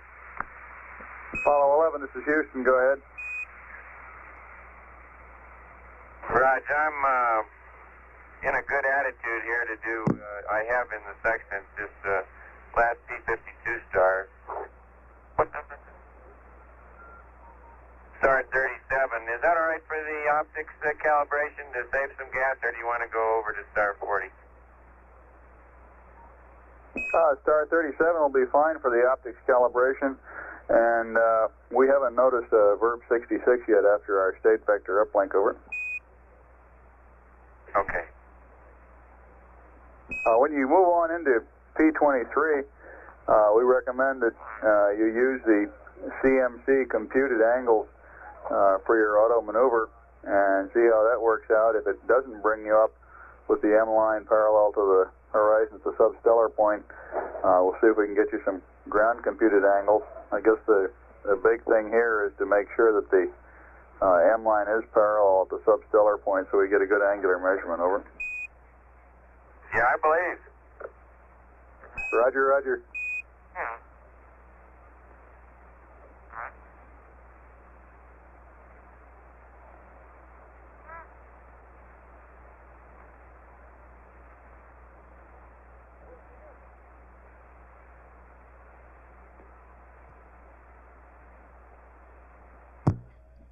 Star 37 is Nunki, N-U-N-K-I.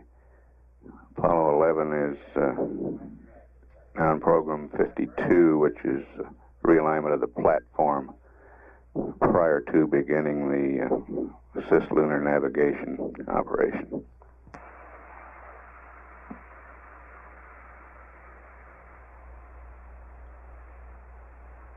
Houston, Apollo 11, marking on this star, I got a noun 87 twice in a row of 5 balls, so that's sufficient for a cal.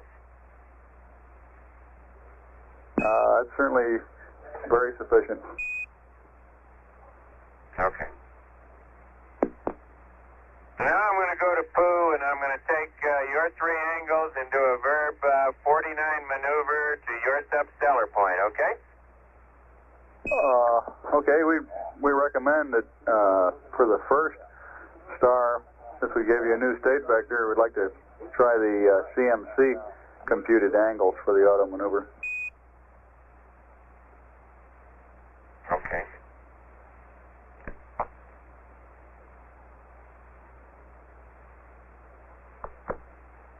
And if you hit proceed on this display to enter the 0. Not yet. Okay.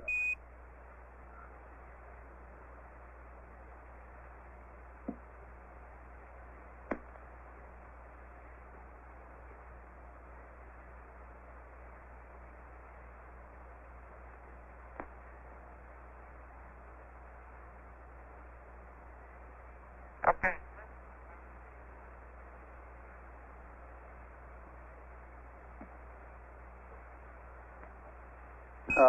Houston, over the past 2 hours, we've seen a slight continuing increase in partial pressure CO2. Have you, in fact, changed the CO2 canister yet this morning? We don't need to do it right now. We'd just like to confirm that our instrumentation is in good shape. Over. No, we haven't changed any canister this morning.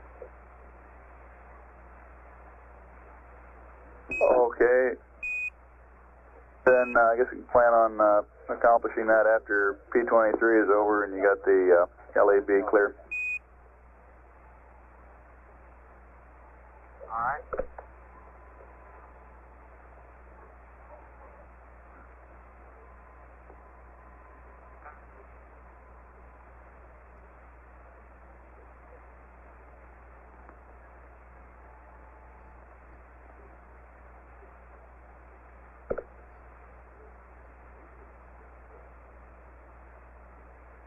Just Apollo 11, we're in the process of maneuvering to P-23's desired attitude. It likes roll 8.37, pitch 61.33, and yaw 339.87, over. Roger, we copy. And that's for star 01. Star 01, Earth near horizon, code 110. Roger.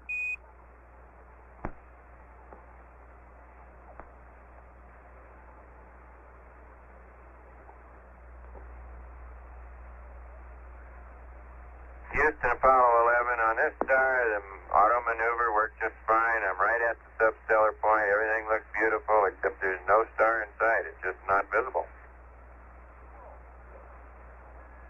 Roger, this is for star 01. That's correct.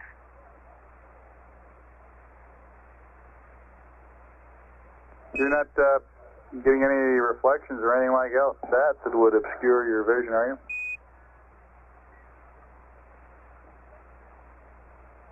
Well, of course, the Earth is pretty bright, and the black sky, instead of being black, has sort of a rosy glow to it. And the star, unless it's a very bright one, is probably lost somewhere in that glow, but it's just not visible. I've maneuvered the reticle considerably above the horizon to make sure that the star is not lost in the brightness below the horizon. However, even when I get the reticle considerably above the horizon so that the star should be seen against the black background, it still is not visible. Roger, we copy. Stand by a minute, please.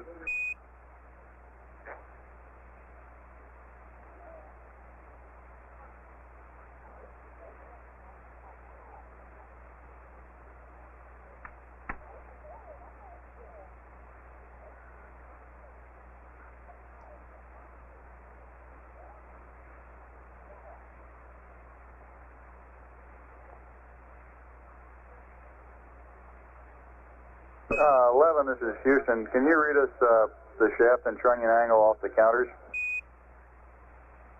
Yeah, I'd be glad to. Shaft 331.2 and trunnion 35.85. Roger, thank you.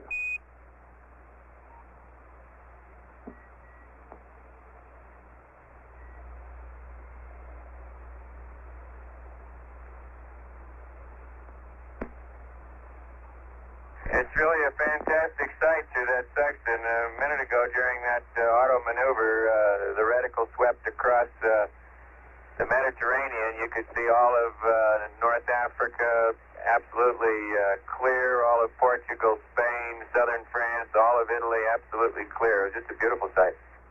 Roger, we all envy you the view up there. But still no star.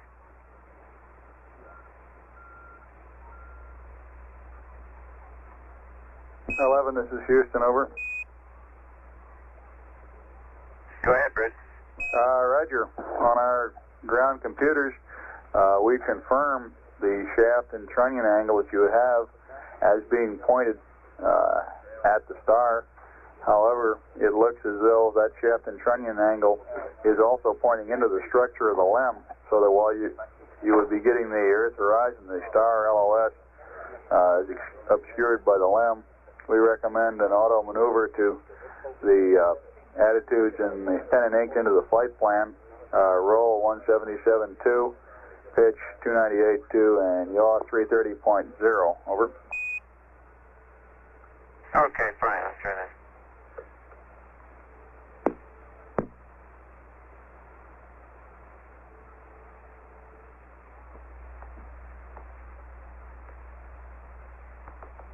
Hi, 11, this is Houston. While you're maneuvering here, can we get a LEM CM Delta P reading from you? Over. Right, just a tad under 1, Bruce. .95. Roger, .95. This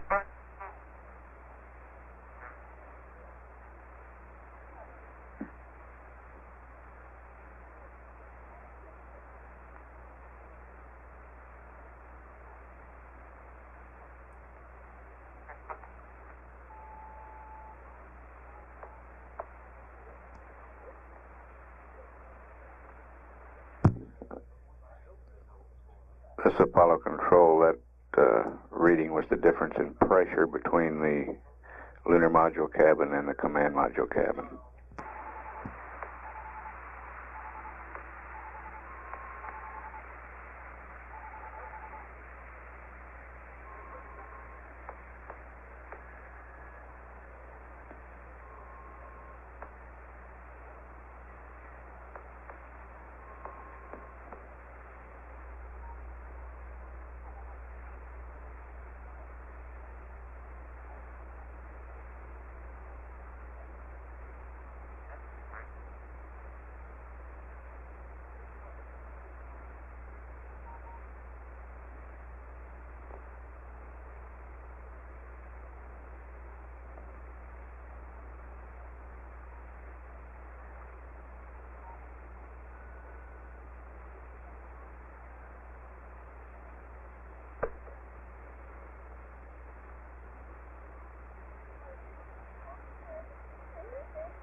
Apollo 11, Houston.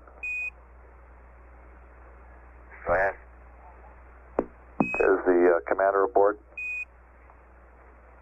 This is Jim Lovell calling Apollo 11.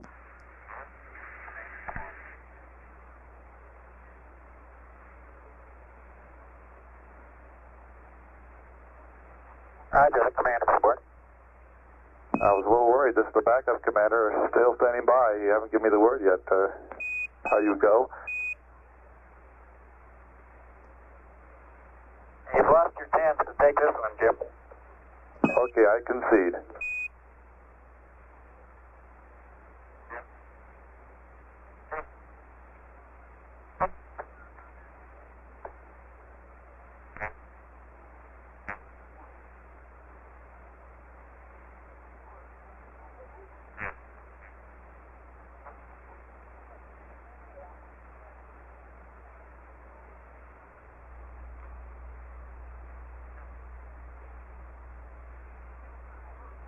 Houston, Apollo 11. Go ahead, 11. Okay, our maneuver is complete, and at this altitude, the M line is exactly 90 degrees out of phase. It is exactly pointed along the vector toward the center of the Earth instead of being parallel to the horizon. Roger.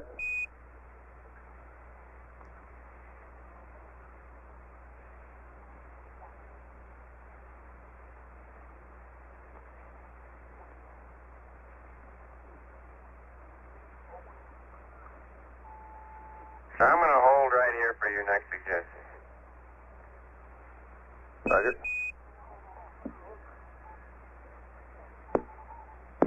Go ahead.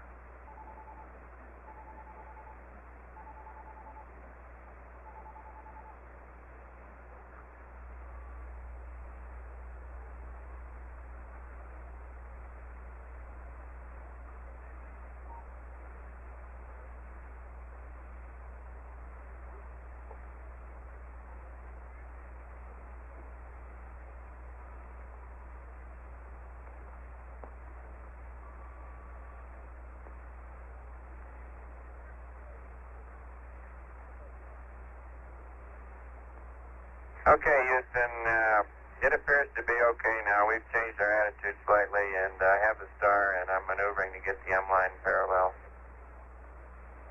This is Houston. Roger, we copy.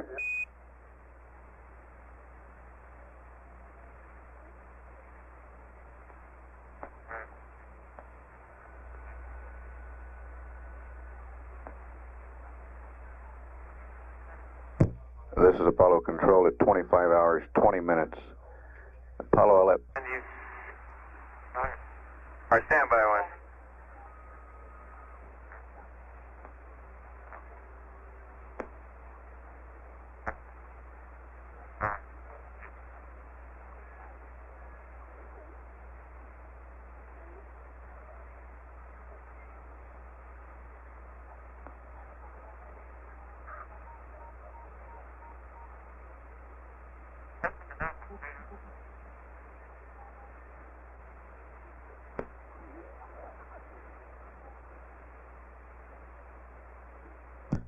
Distance is now 103,263 nautical miles. Velocity 5,256 feet per second.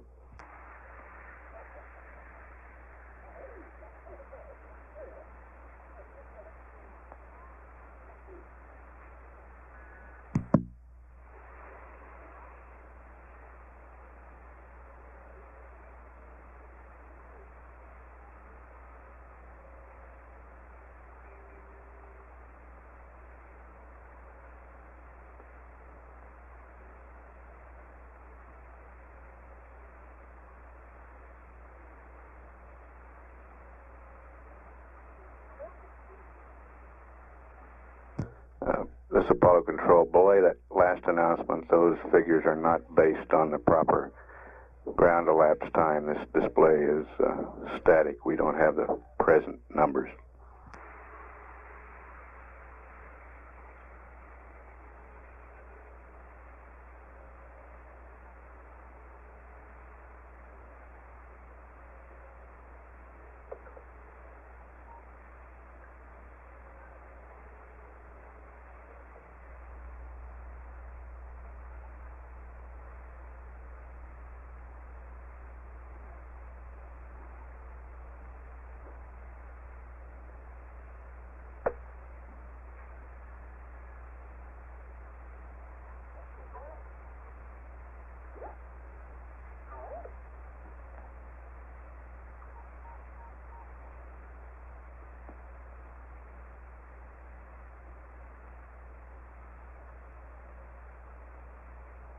Houston, Apollo 11, are you copying these noun 49s? We've been going through them fairly swiftly. Yes, we certainly are. I see a plus 0.1 and a plus 0.2 on nautical miles and feet per second. Over. Right.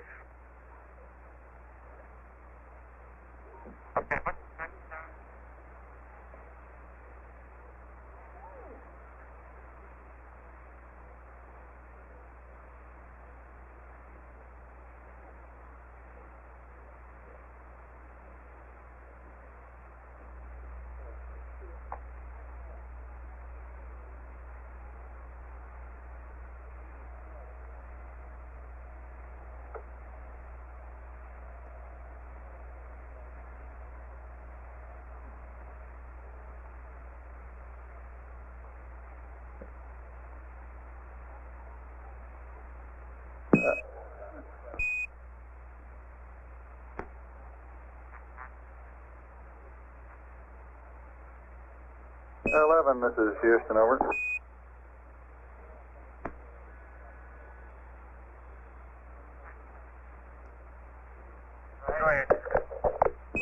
Yeah, Mike, we show you in verb 59 right now, over.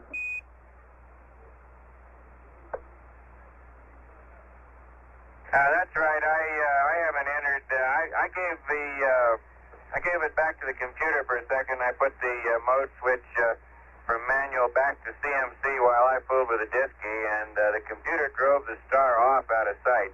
So the delay here has been in going back to manual and finding the star again, which I've finally done. And in just a second here, I'll go to enter and get a 51 and mark on it. So as I say, for some reason, the computer drove the star off out of sight. Okay, roger out.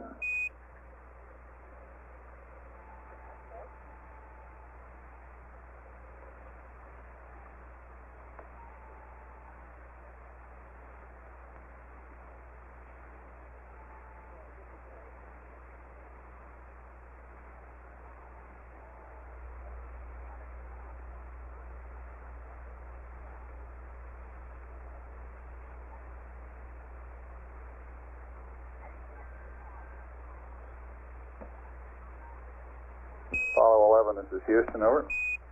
Go ahead. Roger, we show you with a little less than an hour to the mid-course correction number 2 burn. We recommend that you terminate the P-23 activities here and press on with a wastewater dump, which we need from you, and getting ready for the burn, over.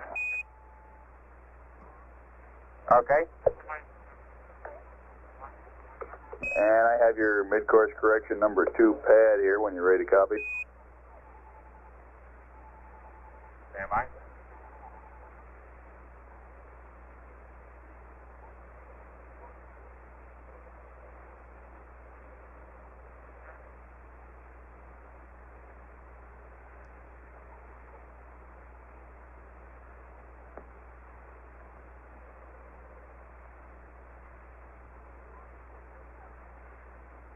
Roger, Houston, Apollo 11, ready to copy MCC2.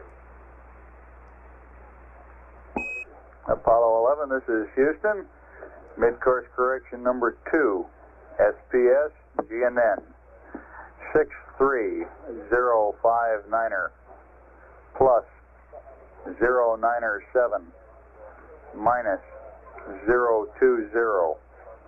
GET ignition 026 44579er2 plus 00118 minus 00003 plus 00177. Roll 277 355 015. Noun 44 block is NA. Delta VT 00213 003 00168.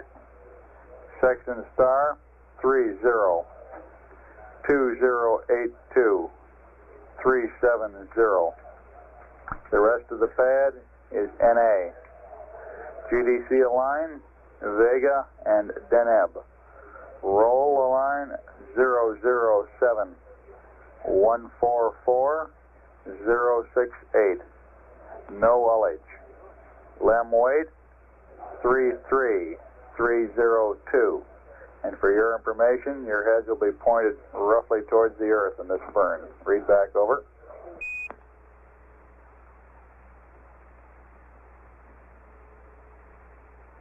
Roger, Midcourse correction number 2, SPS GNN 63059er plus 097 minus 020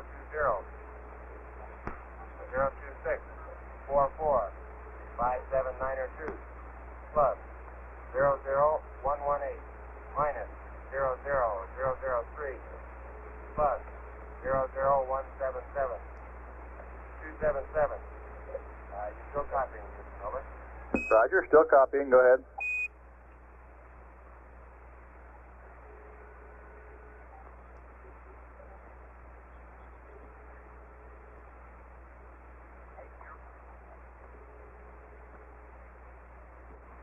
Apollo 11, this is Houston. I copied your transmission about roll 277, and go ahead from roll 277, over. Roger. 355 015 NA 00213 003 00168 302082 370.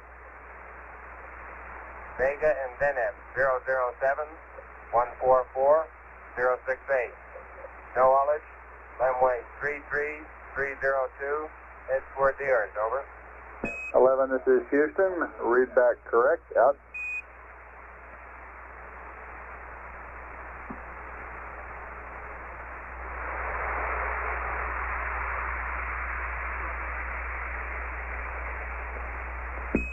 Apollo 11, Houston, over.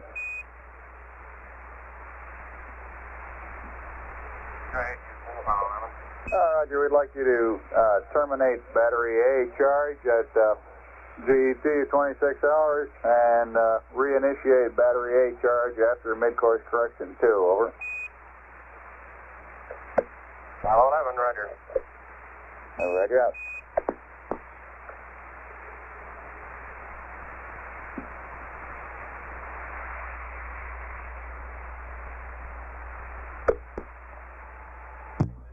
This is Apollo Control at 25 hours 58 minutes.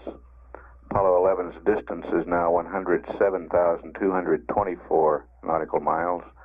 velocity 5,106 feet per second.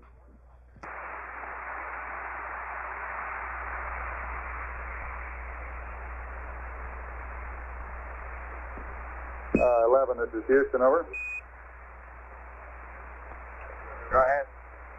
Roger. If you can give us accept, we'll send you up a state vector and target load for the maneuver.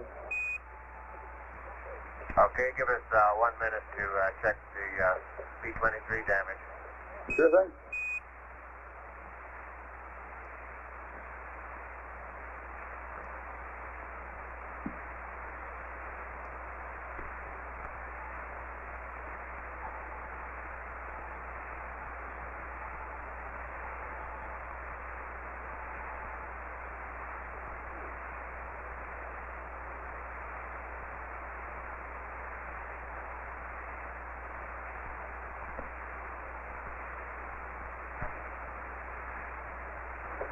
Houston, Apollo 11, just use yours.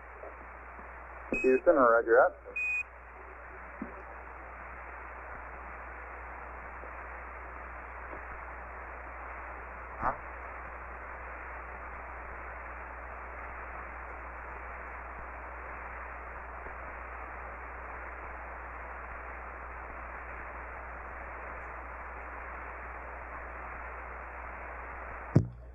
This is Apollo Control at 26 hours.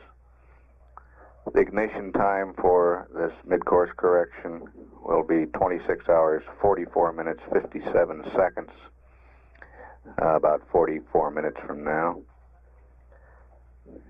It will be a service propulsion system maneuver. Duration of the burn will be 3 seconds. The delta V, 21.3 feet per second.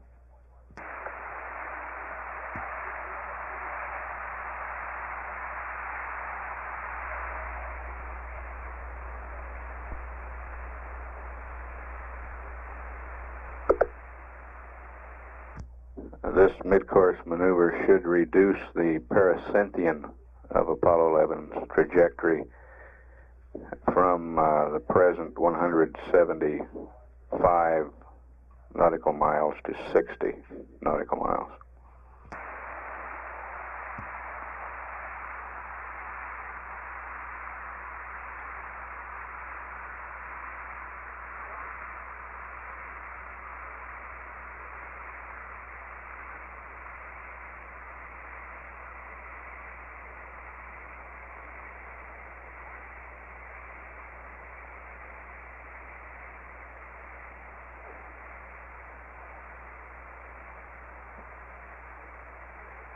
This is Houston. We've completed the uplink. The computer is yours.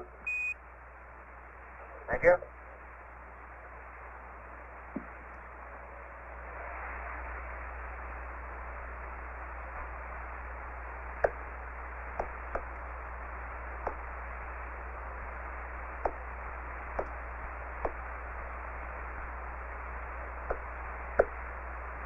Houston, Apollo 11.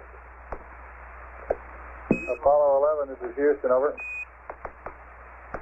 Roger, I wonder if you have a start. It might be a little closer to the direction we're burning than the one you gave us.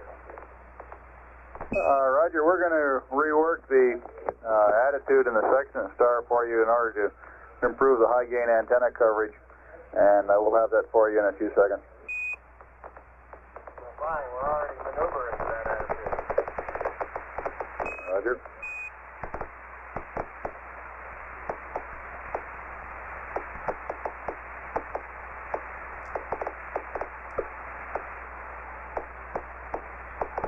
Maybe they can make it just a change and roll. Apollo 11, over. Roger.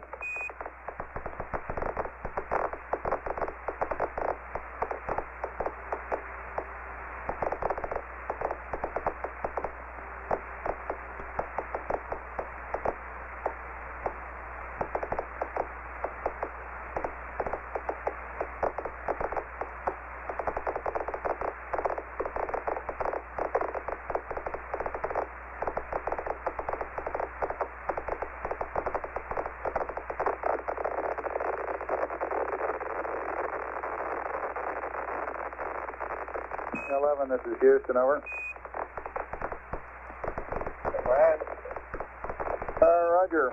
On your attitude for the burn, we'd like you to use roll 096, pitch 356, yaw 018, and that will give you a section star of 01, shaft 253.8, trunnion 24.2, over.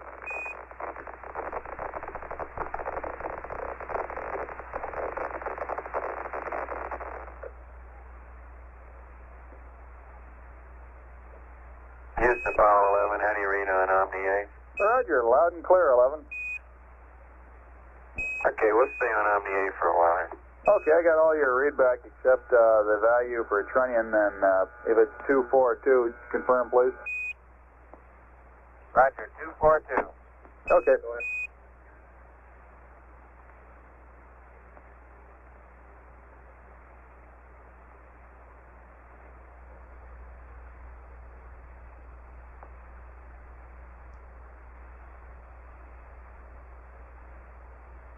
The guidance officer reports Apollo 11 is now in the attitude for the mid-course correction.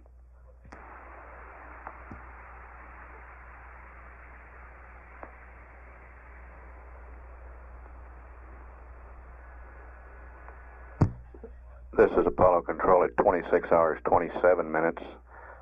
Apollo 11's distance from Earth now 108,594 nautical miles.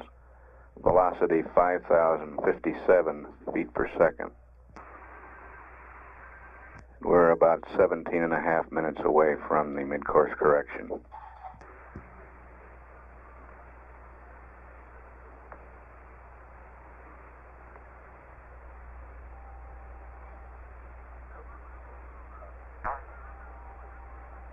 Houston, Apollo 11, could you give us a couple of high gain antenna angles, please? Roger, stand by 11.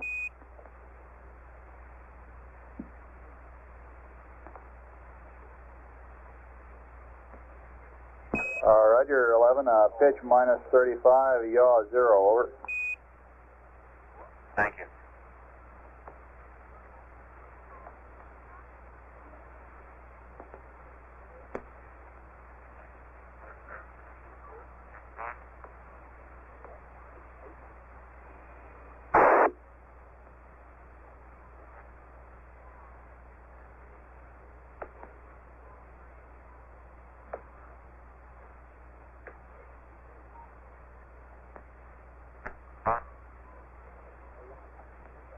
Okay. Houston, Apollo 11, how you being high gain? Read you loud and clear on a high gain down here, and everything's looking good from our standpoint for your burn, over. Okay, Bruce.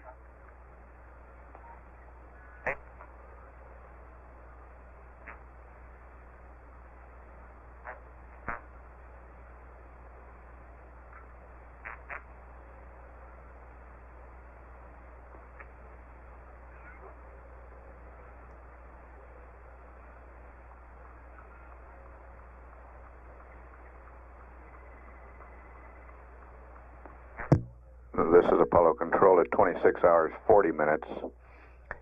We're just under 4 minutes to the mid-course correction maneuver. Apollo 11's distance from the Earth is 109,245 nautical miles. Its velocity is 5,033 feet per second. Spacecraft weight, 96,361 pounds.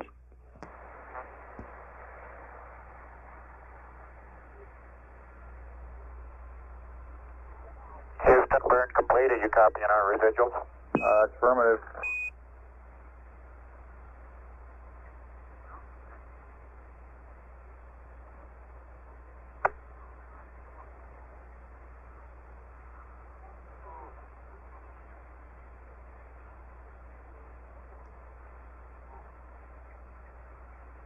And Houston, looked like we saw about 87 or 88 psi on chamber pressure that time. Like you look at that on the ground. Roger 11, we'll take a look at that and get back with you in a few minutes.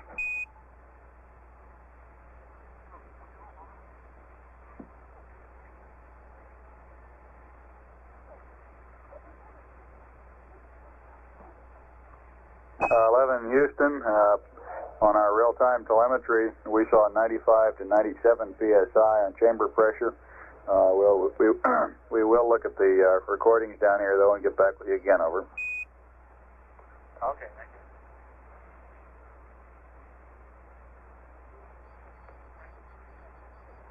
you. And we've copied your residuals, 11. Roger. Yeah, we're not going to trim those fish.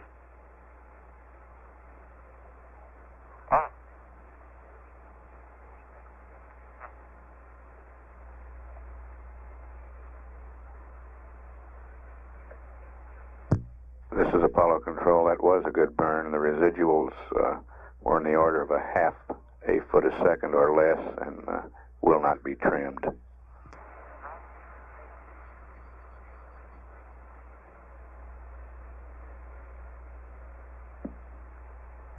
We're showing spacecraft weight now as 96,159 pounds.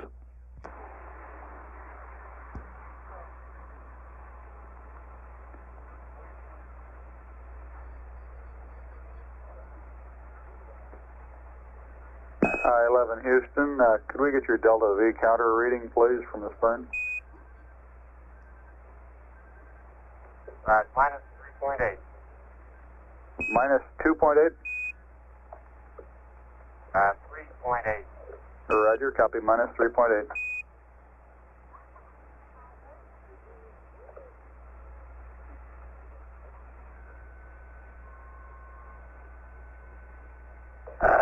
Houston, is there anything else you need on the burn status report?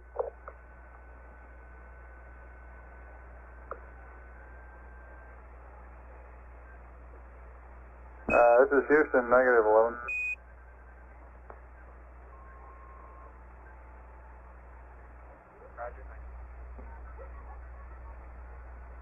Apollo 11, this is Houston, over. Alright, Houston, Apollo 11. Roger. Just want to remind you, we haven't noticed on our TM the VERB 66 after the burn. And for your information, we played the recorded TV back last night, I believe, after you all turned in for your rest period, and the pictures came out quite well, over. Did you get any usable pictures out of Mila on that first pass? Not that we've seen. We had word on the voice loop that Mila reported that they had gotten a minute worth of a TV signal, and Goldstone reported that they had gotten about a minute's worth of modulation, but that they weren't able to get anything off of it. Okay, thanks. Okay, we have another input here, 11, that the Mila data was recognizable as a picture, but we don't have any evaluation as to the quality of the picture, over. Okay. And for our information, we've been watching a PCO2 again. Did you change a lithium hydroxide canister this morning, over? Yes, we did, and we've been seeing 1.7% in the spacecraft ever since. Roger, that agrees with our data. 1.7 millimeters. Roger, we copy.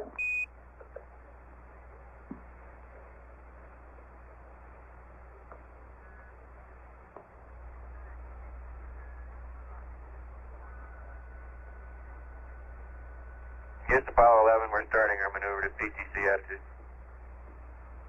Roger.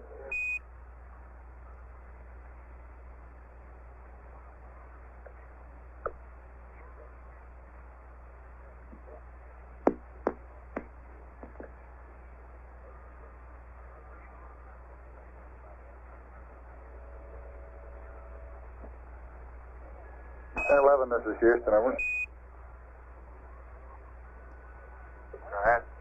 Roger, from a propellant balancing standpoint, we recommend that you use quads Alpha and Bravo to start the PTC maneuvers, over. Roger, understand Alpha and Bravo. Roger out. This is Apollo Control at 27 hours. Apollo 11's distance now 110,198 nautical miles. Velocity 4,984 feet per second.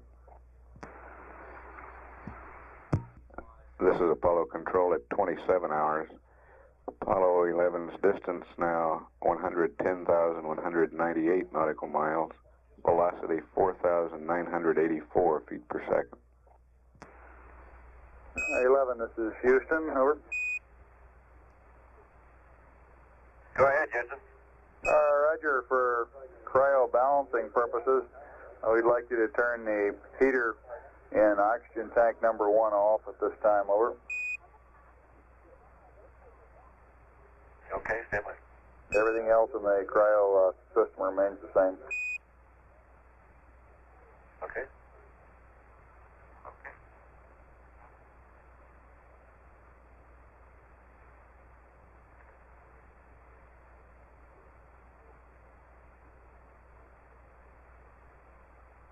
Okay, we have O2 heater tank 1 off. Houston, roger out.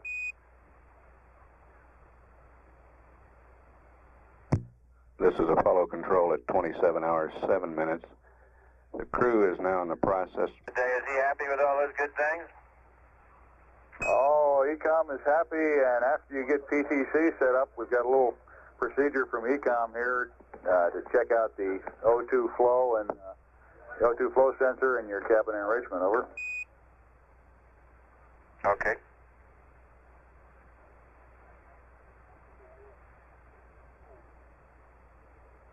It'll be a while, Bruce. We're just now arriving in PTC attitude. We're going to our 20 minutes of monitoring thruster activity. Roger, we copy. He'll be here.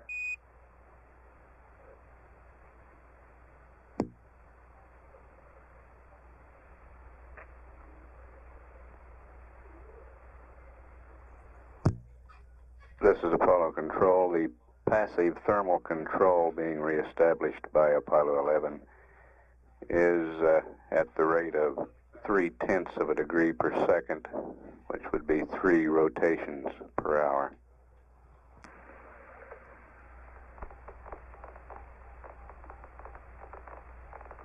Houston, Apollo 11, you going to take control of the Omnis now and switch us between B and D? This is Houston, standby 1.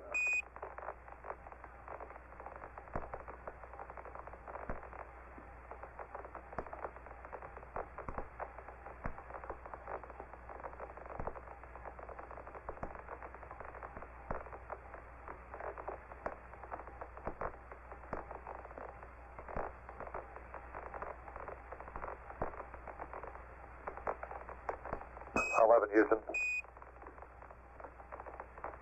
Go ahead. Mike, how about selecting Bravo at this time, and I'll give you a comm configuration here shortly. Okay.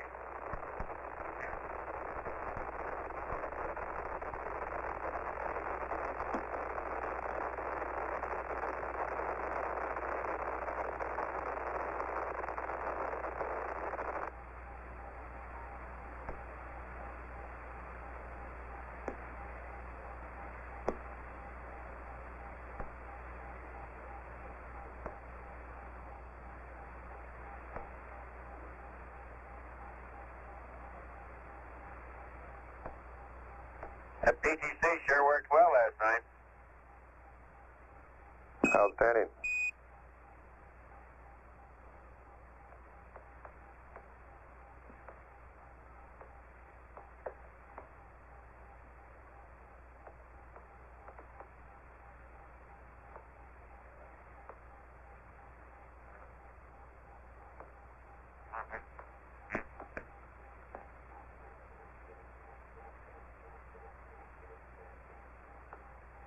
Oh, 11 Houston. Go ahead.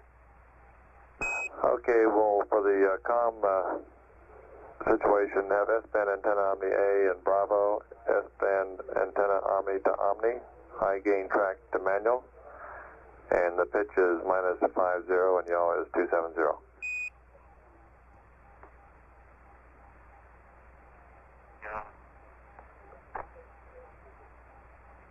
may have to repeat some of that there, James. We got a LEM guy taking care of the high gain right now.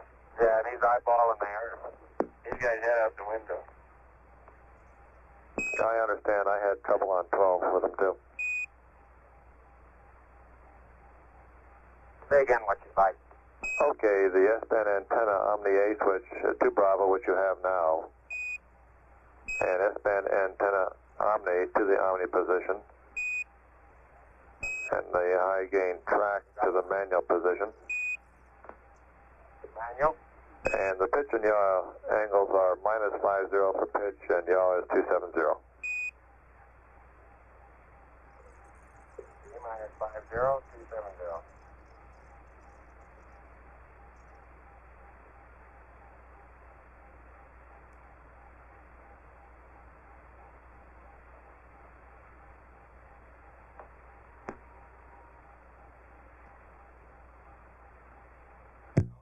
That's Jim Lovell, the commander of the backup Apollo 11 crew, communicating with Apollo 11 at the present time. He also commanded the Gemini 12 flight, in which Buzz Aldrin was his pilot.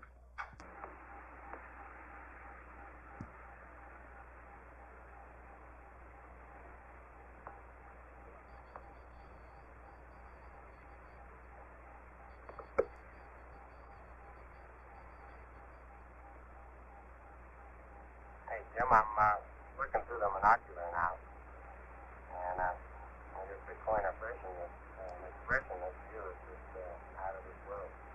I can see all the islands in the Mediterranean, from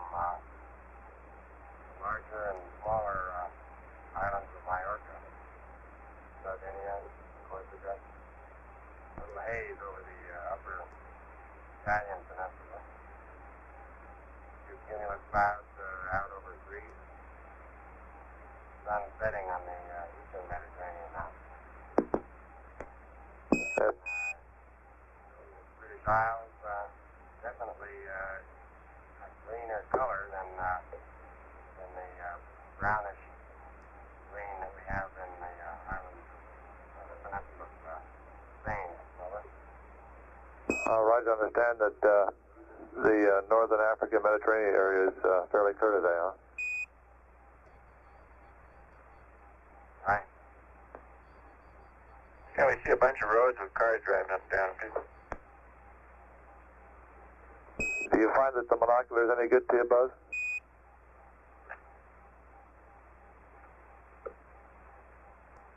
Yeah, it'd be nice if it had another order of magnitude tower on it. It has a tendency to jiggle around a little bit, and you might want to have some sort of a bracket. I hate to use that word, though.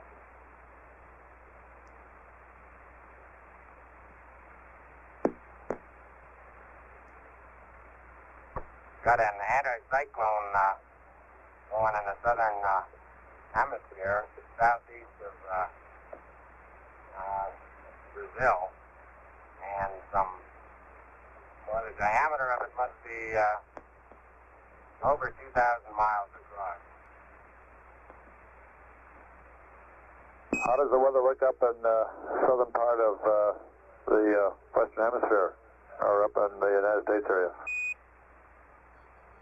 Well, y'all are just beginning to come over the LEM now. I can see parts of Central America, and it looks to be fairly clear there. The islands in the Caribbean are beginning to come in, and there are a few streaming lines of clouds. Looks like there's a system up to the off of Greenland that has some large cloud streamers extending back down to the southwest.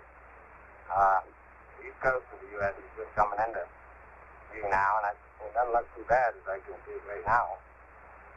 You may have some pretty good shots later on this afternoon, over. Roger, thank you.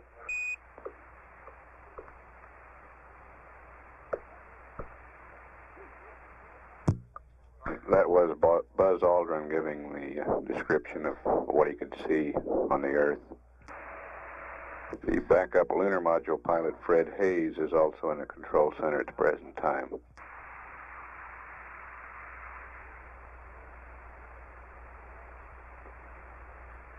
Houston, Apollo 11. Go ahead, 11. I got a comment about the point on the Earth where the sun's rays reflect back up toward us. In general, the color of the ocean is mostly uniform, and it's no bright, darker blue, except for that a region that's about 1/8 of an Earth radius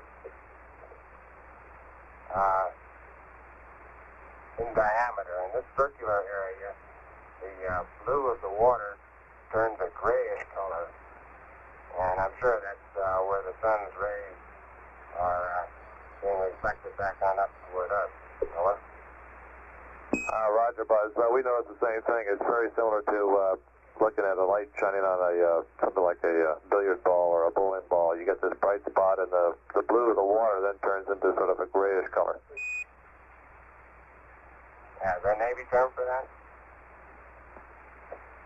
A lot of gray paint.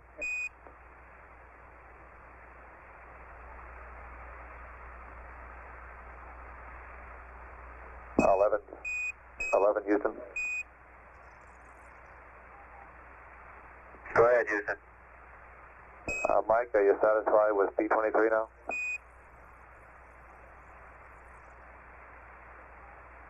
Yeah, I'm happy with the last updates we got. You know, in terms of what it did to our state vector, I'm still not altogether happy with the various procedures. If we could pick stars within the smaller range of trunnion angles so that you could allow P-23 to pick its own maneuver, go to that substellar point, and then have that star visible, that would, it seems to me, be the simplest and best way to do it. How about Cooks on that last round. How about the horizon now? Is it pretty well defined for you? No longer hazy? Yeah, we're far enough out now that I think the horizon definition variation is lost in the noise.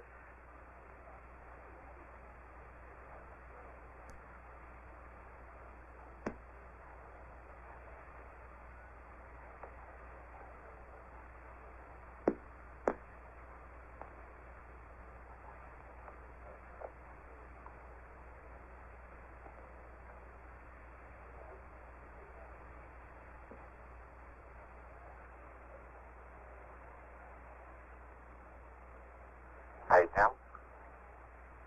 Go ahead, Buzz.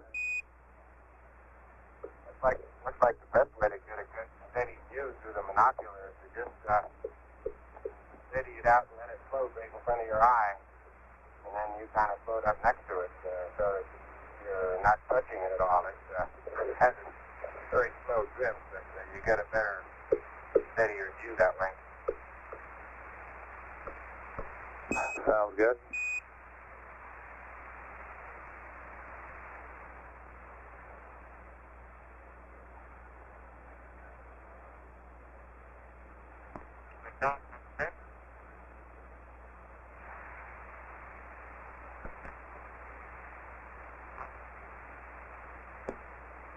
How does it feel to be airborne again, Buzz? Well, I tell you, I've been having a ball floating around inside here, back and forth up one place and back to another. It's like being outside, except more comfortable. A lot bigger than our last vehicle. Yeah, I've been busy. I'm looking. Say again about this? Yeah, it sure is nice in here. I said it's a lot bigger than the last vehicle that Buzz and I were in. Oh, yeah, it's been nice. I've been very busy so far. I'm looking forward to taking the afternoon off. I've been cooking and sweeping and almost sewing and, well, you know, the usual little housekeeping things. It was very convenient the way they put the food preparation system right next to the nav station.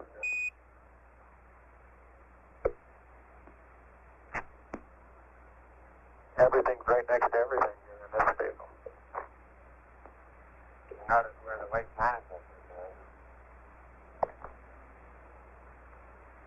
Jim, it's been a little warm in the machine throughout yesterday, and last night during the PPC, it cooled off somewhat with the windows buttoned up, and we've seen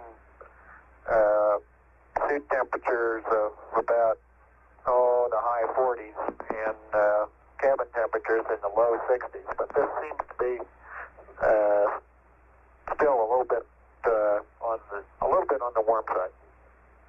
I understand that it got a little warm during the day and cooled down a little bit when you put the shades up, but it's still a little bit warm. Have you had any moisture, condensation, or anything like that on the wall? No, we haven't been able to detect any moisture any place in the spacecraft. It seems to be fine. One of the hydrogen filters, the one that we've got on the hot water, seems to keep flowing when you remove one of the food bags from it.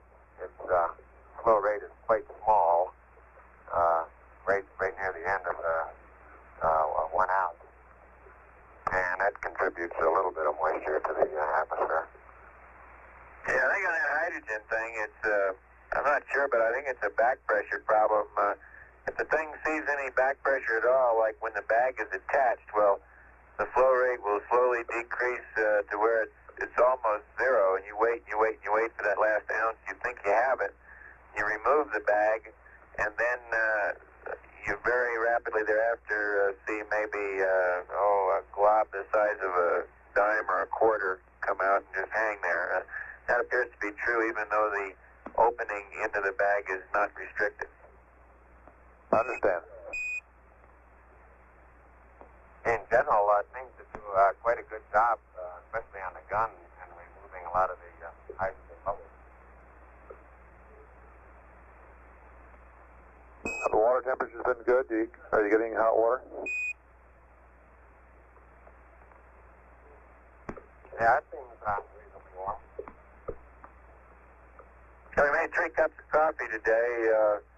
The last one, when all the plumbing was warmed up, the hydrogen gun and everything was the warmest of the 3. And then I don't know who had that one. Neil, you had that one? How was your coffee? You didn't drink it until later, did you? But anyway, it's pretty good. It's not piping hot, but it sure beats stone cold coffee.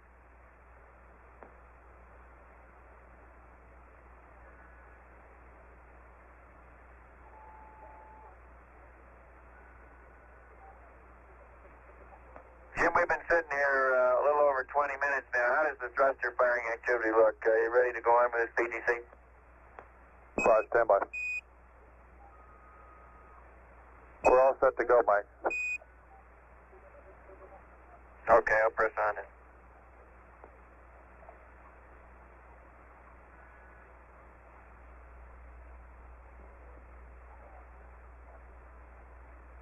Houston, Apollo 11, PTC has started and it looks good. 11, Roger. Yeah, this is Houston, Roger out.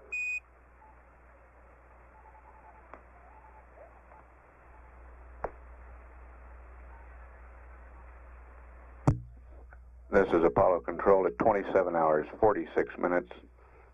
Apollo 11's distance from the Earth is now 112,386 nautical miles. Velocity 4,906 feet per second. We now have the actual numbers on the midcourse correction maneuver.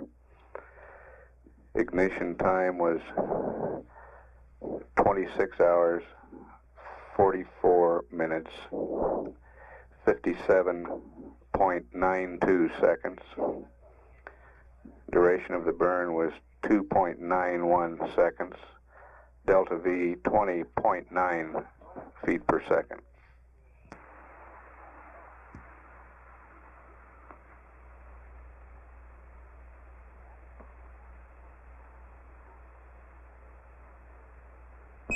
11, this is Houston, over.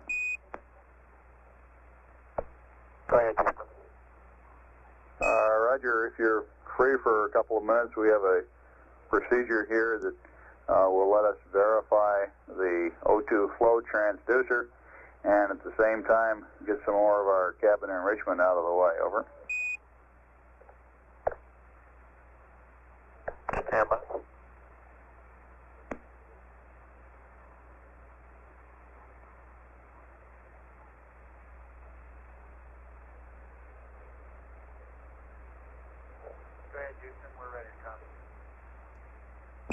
Roger. The primary purpose of this is, as I mentioned, to let us check out your O2 flow transducer. However, we still need about 2 hours worth of cabin enrichment, so we'd like to keep the vent that we're going to set up going for this purpose. Okay, we want you to install the cabin vent quick disconnect, which you'll find in compartment R6, that is Romeo 6, on the urine connector on panel 251. When this is completed, verify that the waste stowage vent valve is closed, and then open or position the waste management overboard drain to the dump position. Over.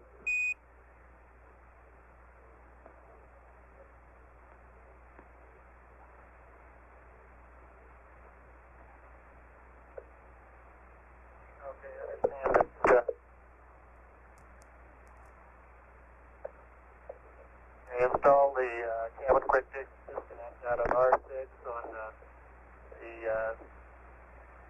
251 urine connector, then verify the waste dump valve is closed and take in the last part.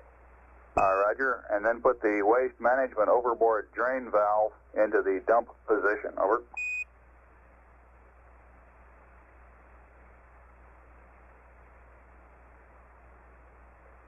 Roger. Put the waste management overboard drain valve to the dump position. Right, that's one down on panel 251 also. And we'll watch your O2 flow on telemetry down here.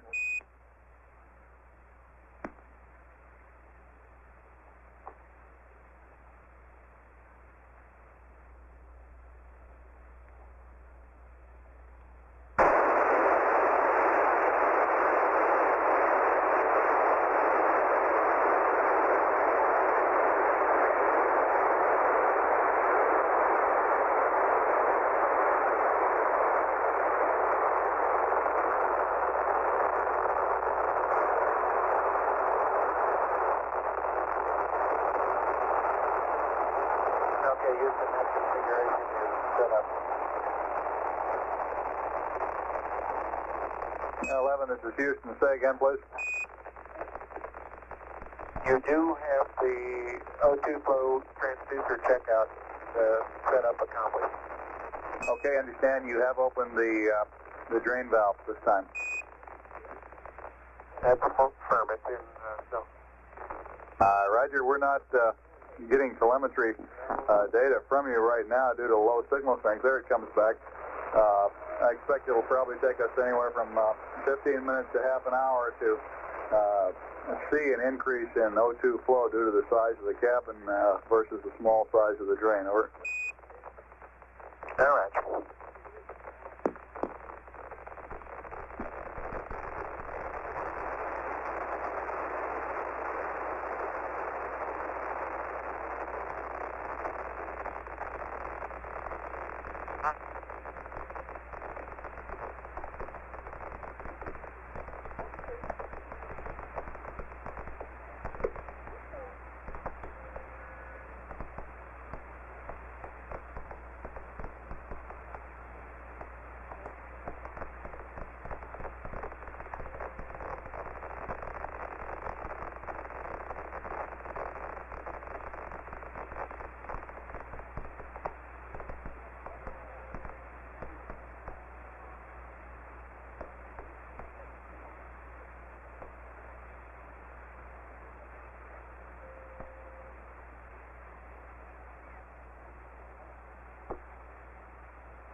Go ahead, 11.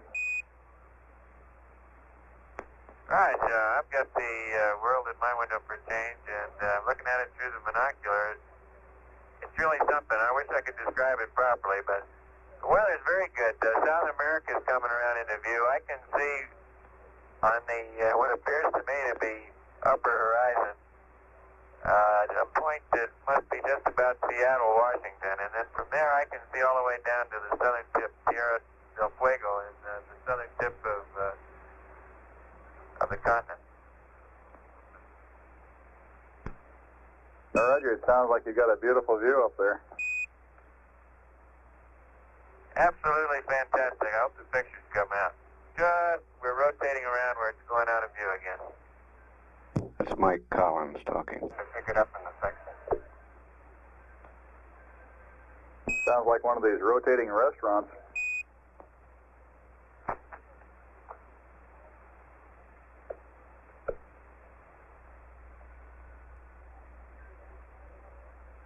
And Bruce McCandless is back on the Capcom console now.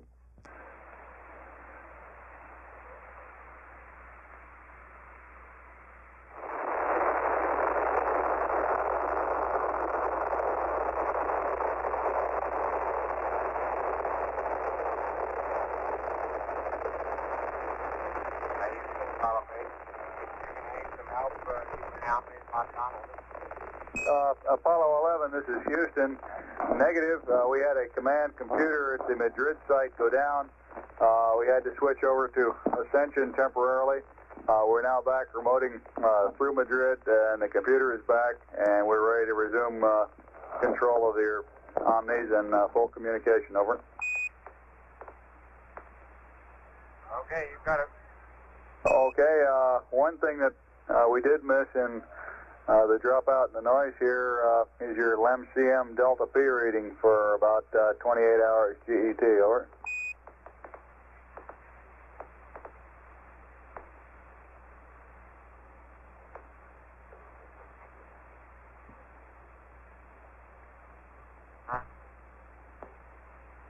Okay, the LEM-CM Delta P is 0.98.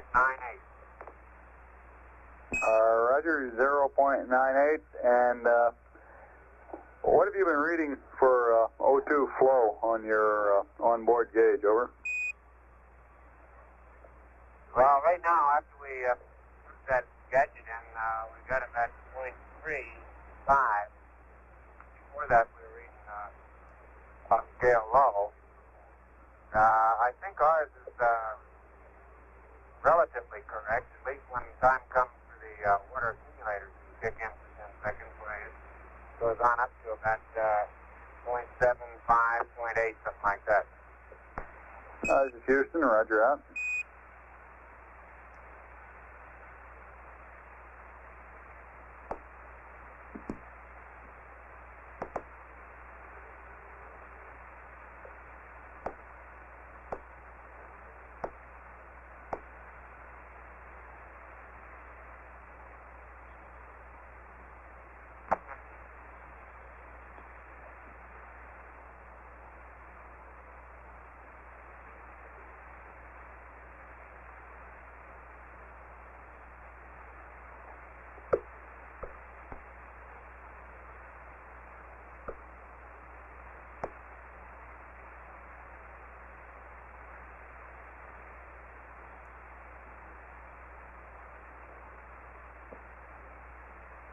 And 11, this is Houston. A little more information based on our analysis of your last SPS burn.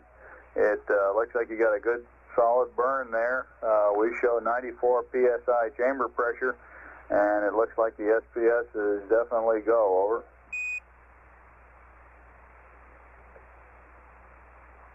Good to hear.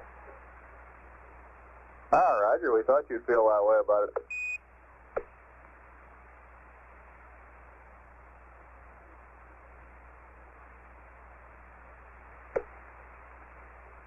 We're right in the middle of either orange victory tank or salmon salad, something like that. That's probably why we're not answering you right away. Okay, well, we don't want... Columnist to the ship, that salad salmon is outstanding. Roger, understand that's the salad salmon, over.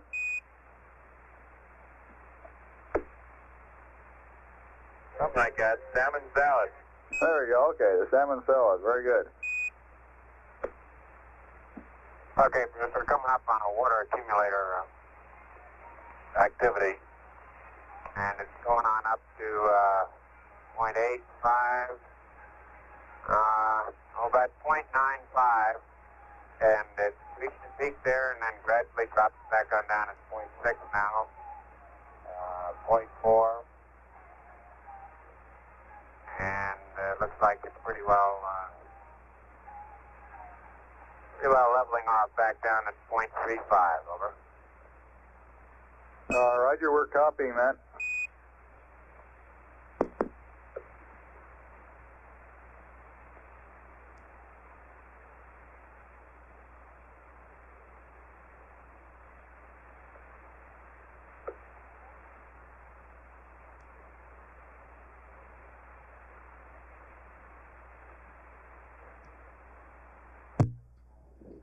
At 28 hours, 40 minutes, we're showing Apollo 11's distance as 114,922 nautical miles from Earth, velocity 4,819 feet per second. The crew is eating lunch at the present time, and sounds like there's some music in the background that they're enjoying during their lunch period. 11, Houston. Go ahead. Roger, on that O2 flow transducer, down here on telemetry, our values are agreeing pretty well with what you read out on board, and the ECOMs have been noticing this cycle, but it still looks like the indicated rate is lower than what we would expect. We're still working on the problem, and we'll let you have a more complete diagnosis in a little while. Okay, it's a tight space there. We're on a tight ship. Roger, is that music I hear in the background? Buzz is singing. Okay.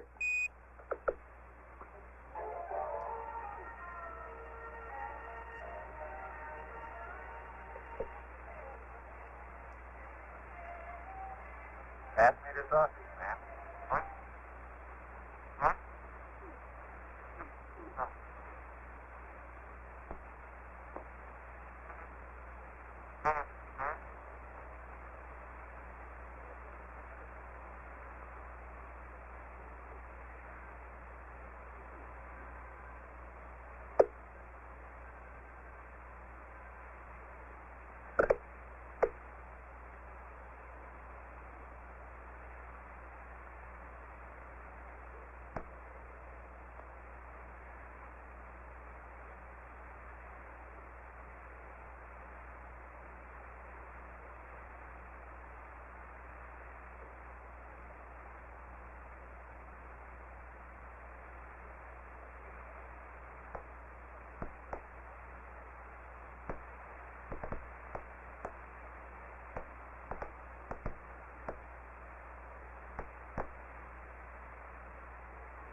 This is Apollo Control at 29 hours into the mission.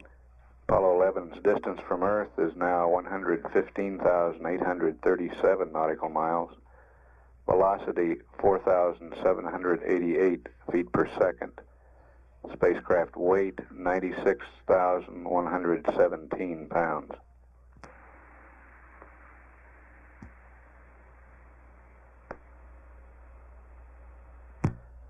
This is Apollo Control at 29 hours 20 minutes. Apollo 11's distance from the Earth is now 116,747 nautical miles. Velocity 4,758 feet per second.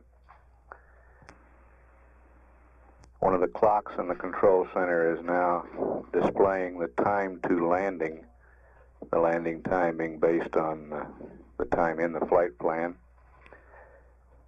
It shows we're 73 hours, 26 minutes, 30 seconds from the lunar landing.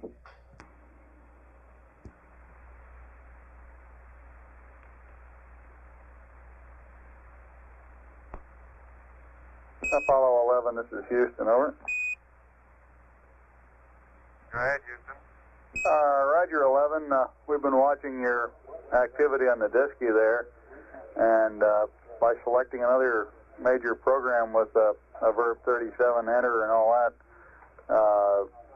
we show you collapsing the deadband in PTC and having driven the CMC rate from 0.3 degrees per second down to 0 degrees per second, although of course with all the auto RCS coils shut off, you're not firing any thrusters, over.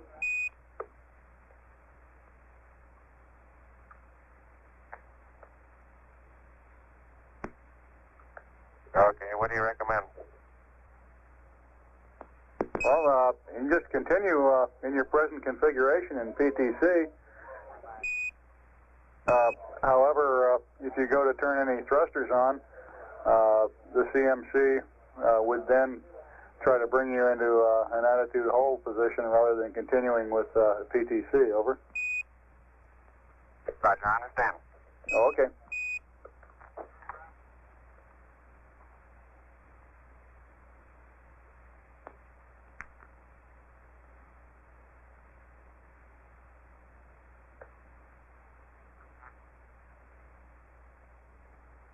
And Houston, we're just looking at you out our window here. Looks like there's a circulation of clouds that just moved east of Houston over the Gulf and Florida area. Did that have any rain in it this morning? Roger, a report from outside says that it's raining out here, and looks like you got a pretty good eye for the weather there. Yeah, well, it looks like it ought to clear up pretty soon from our viewpoint. It's the western edge of the weather isn't very far west of you. Okay. That was Neil Armstrong.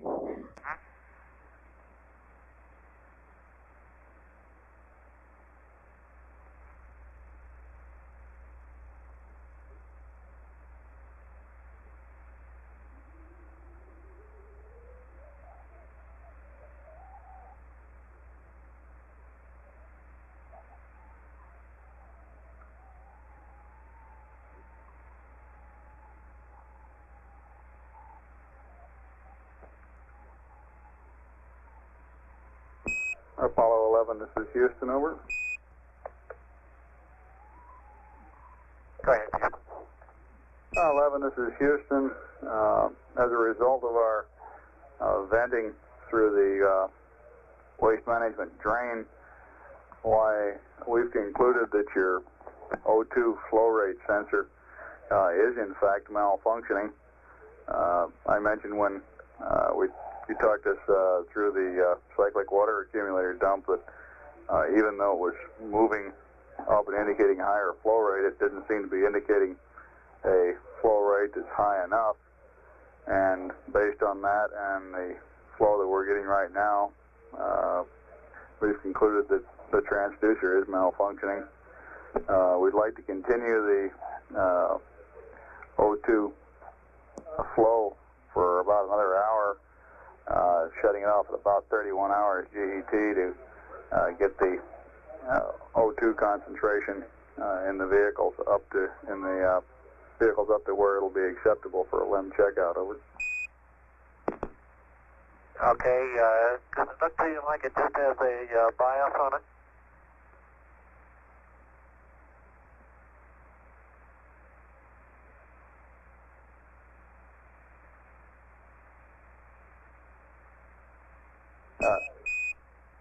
Roger 11, it does seem to be a bias. Looks like it has a fairly high threshold before it starts indicating. Ecom seems to think, though, that for high flow rate purposes, it'll still give you a relative indication during the mission. Over. Okay, we understand. Thank you.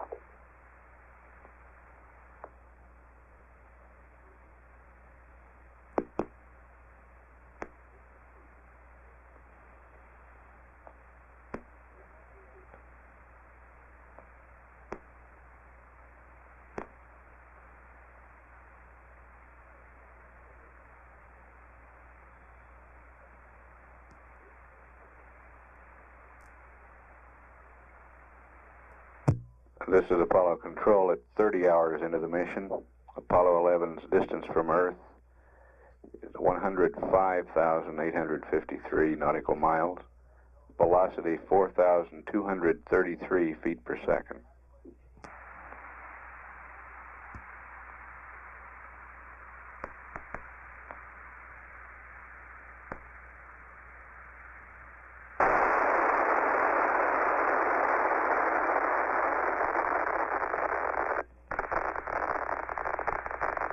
And that was Neil Armstrong, who conducted the conversation with Capcom Bruce McCandless on the O2 flow rate transducer.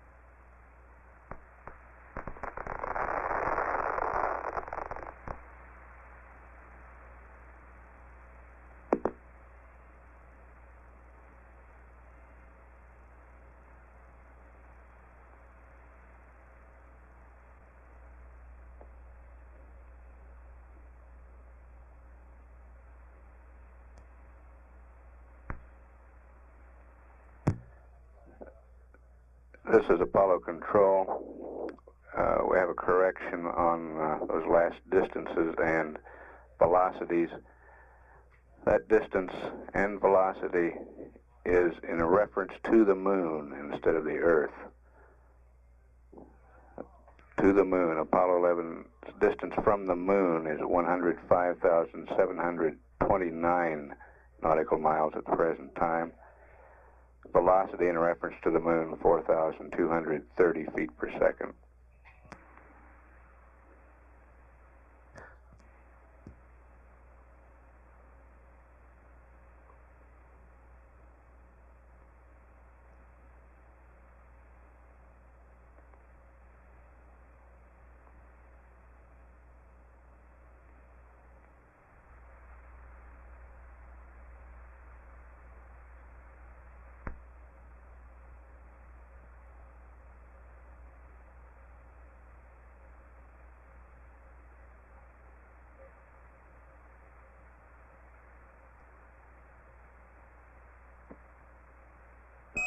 Apollo 11, this is Houston. We'd like you to terminate charging on battery A at GET 30 plus 15, over. Okay, 30 plus 15 for battery A. Charge terminate. Roger out.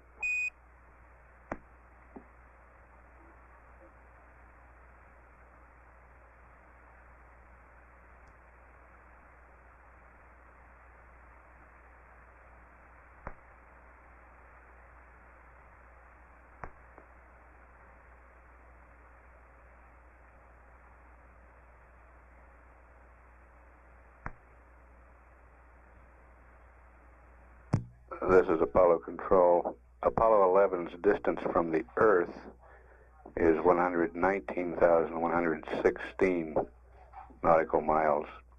Its Earth-referenced inertial velocity, 4,679 feet per second.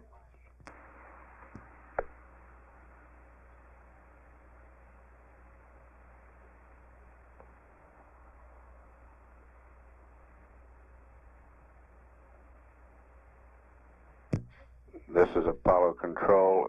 Based on the present trajectory, Apollo 11 will enter the lunar sphere of influence at an elapsed time of 61 hours, 39 minutes, 58 seconds.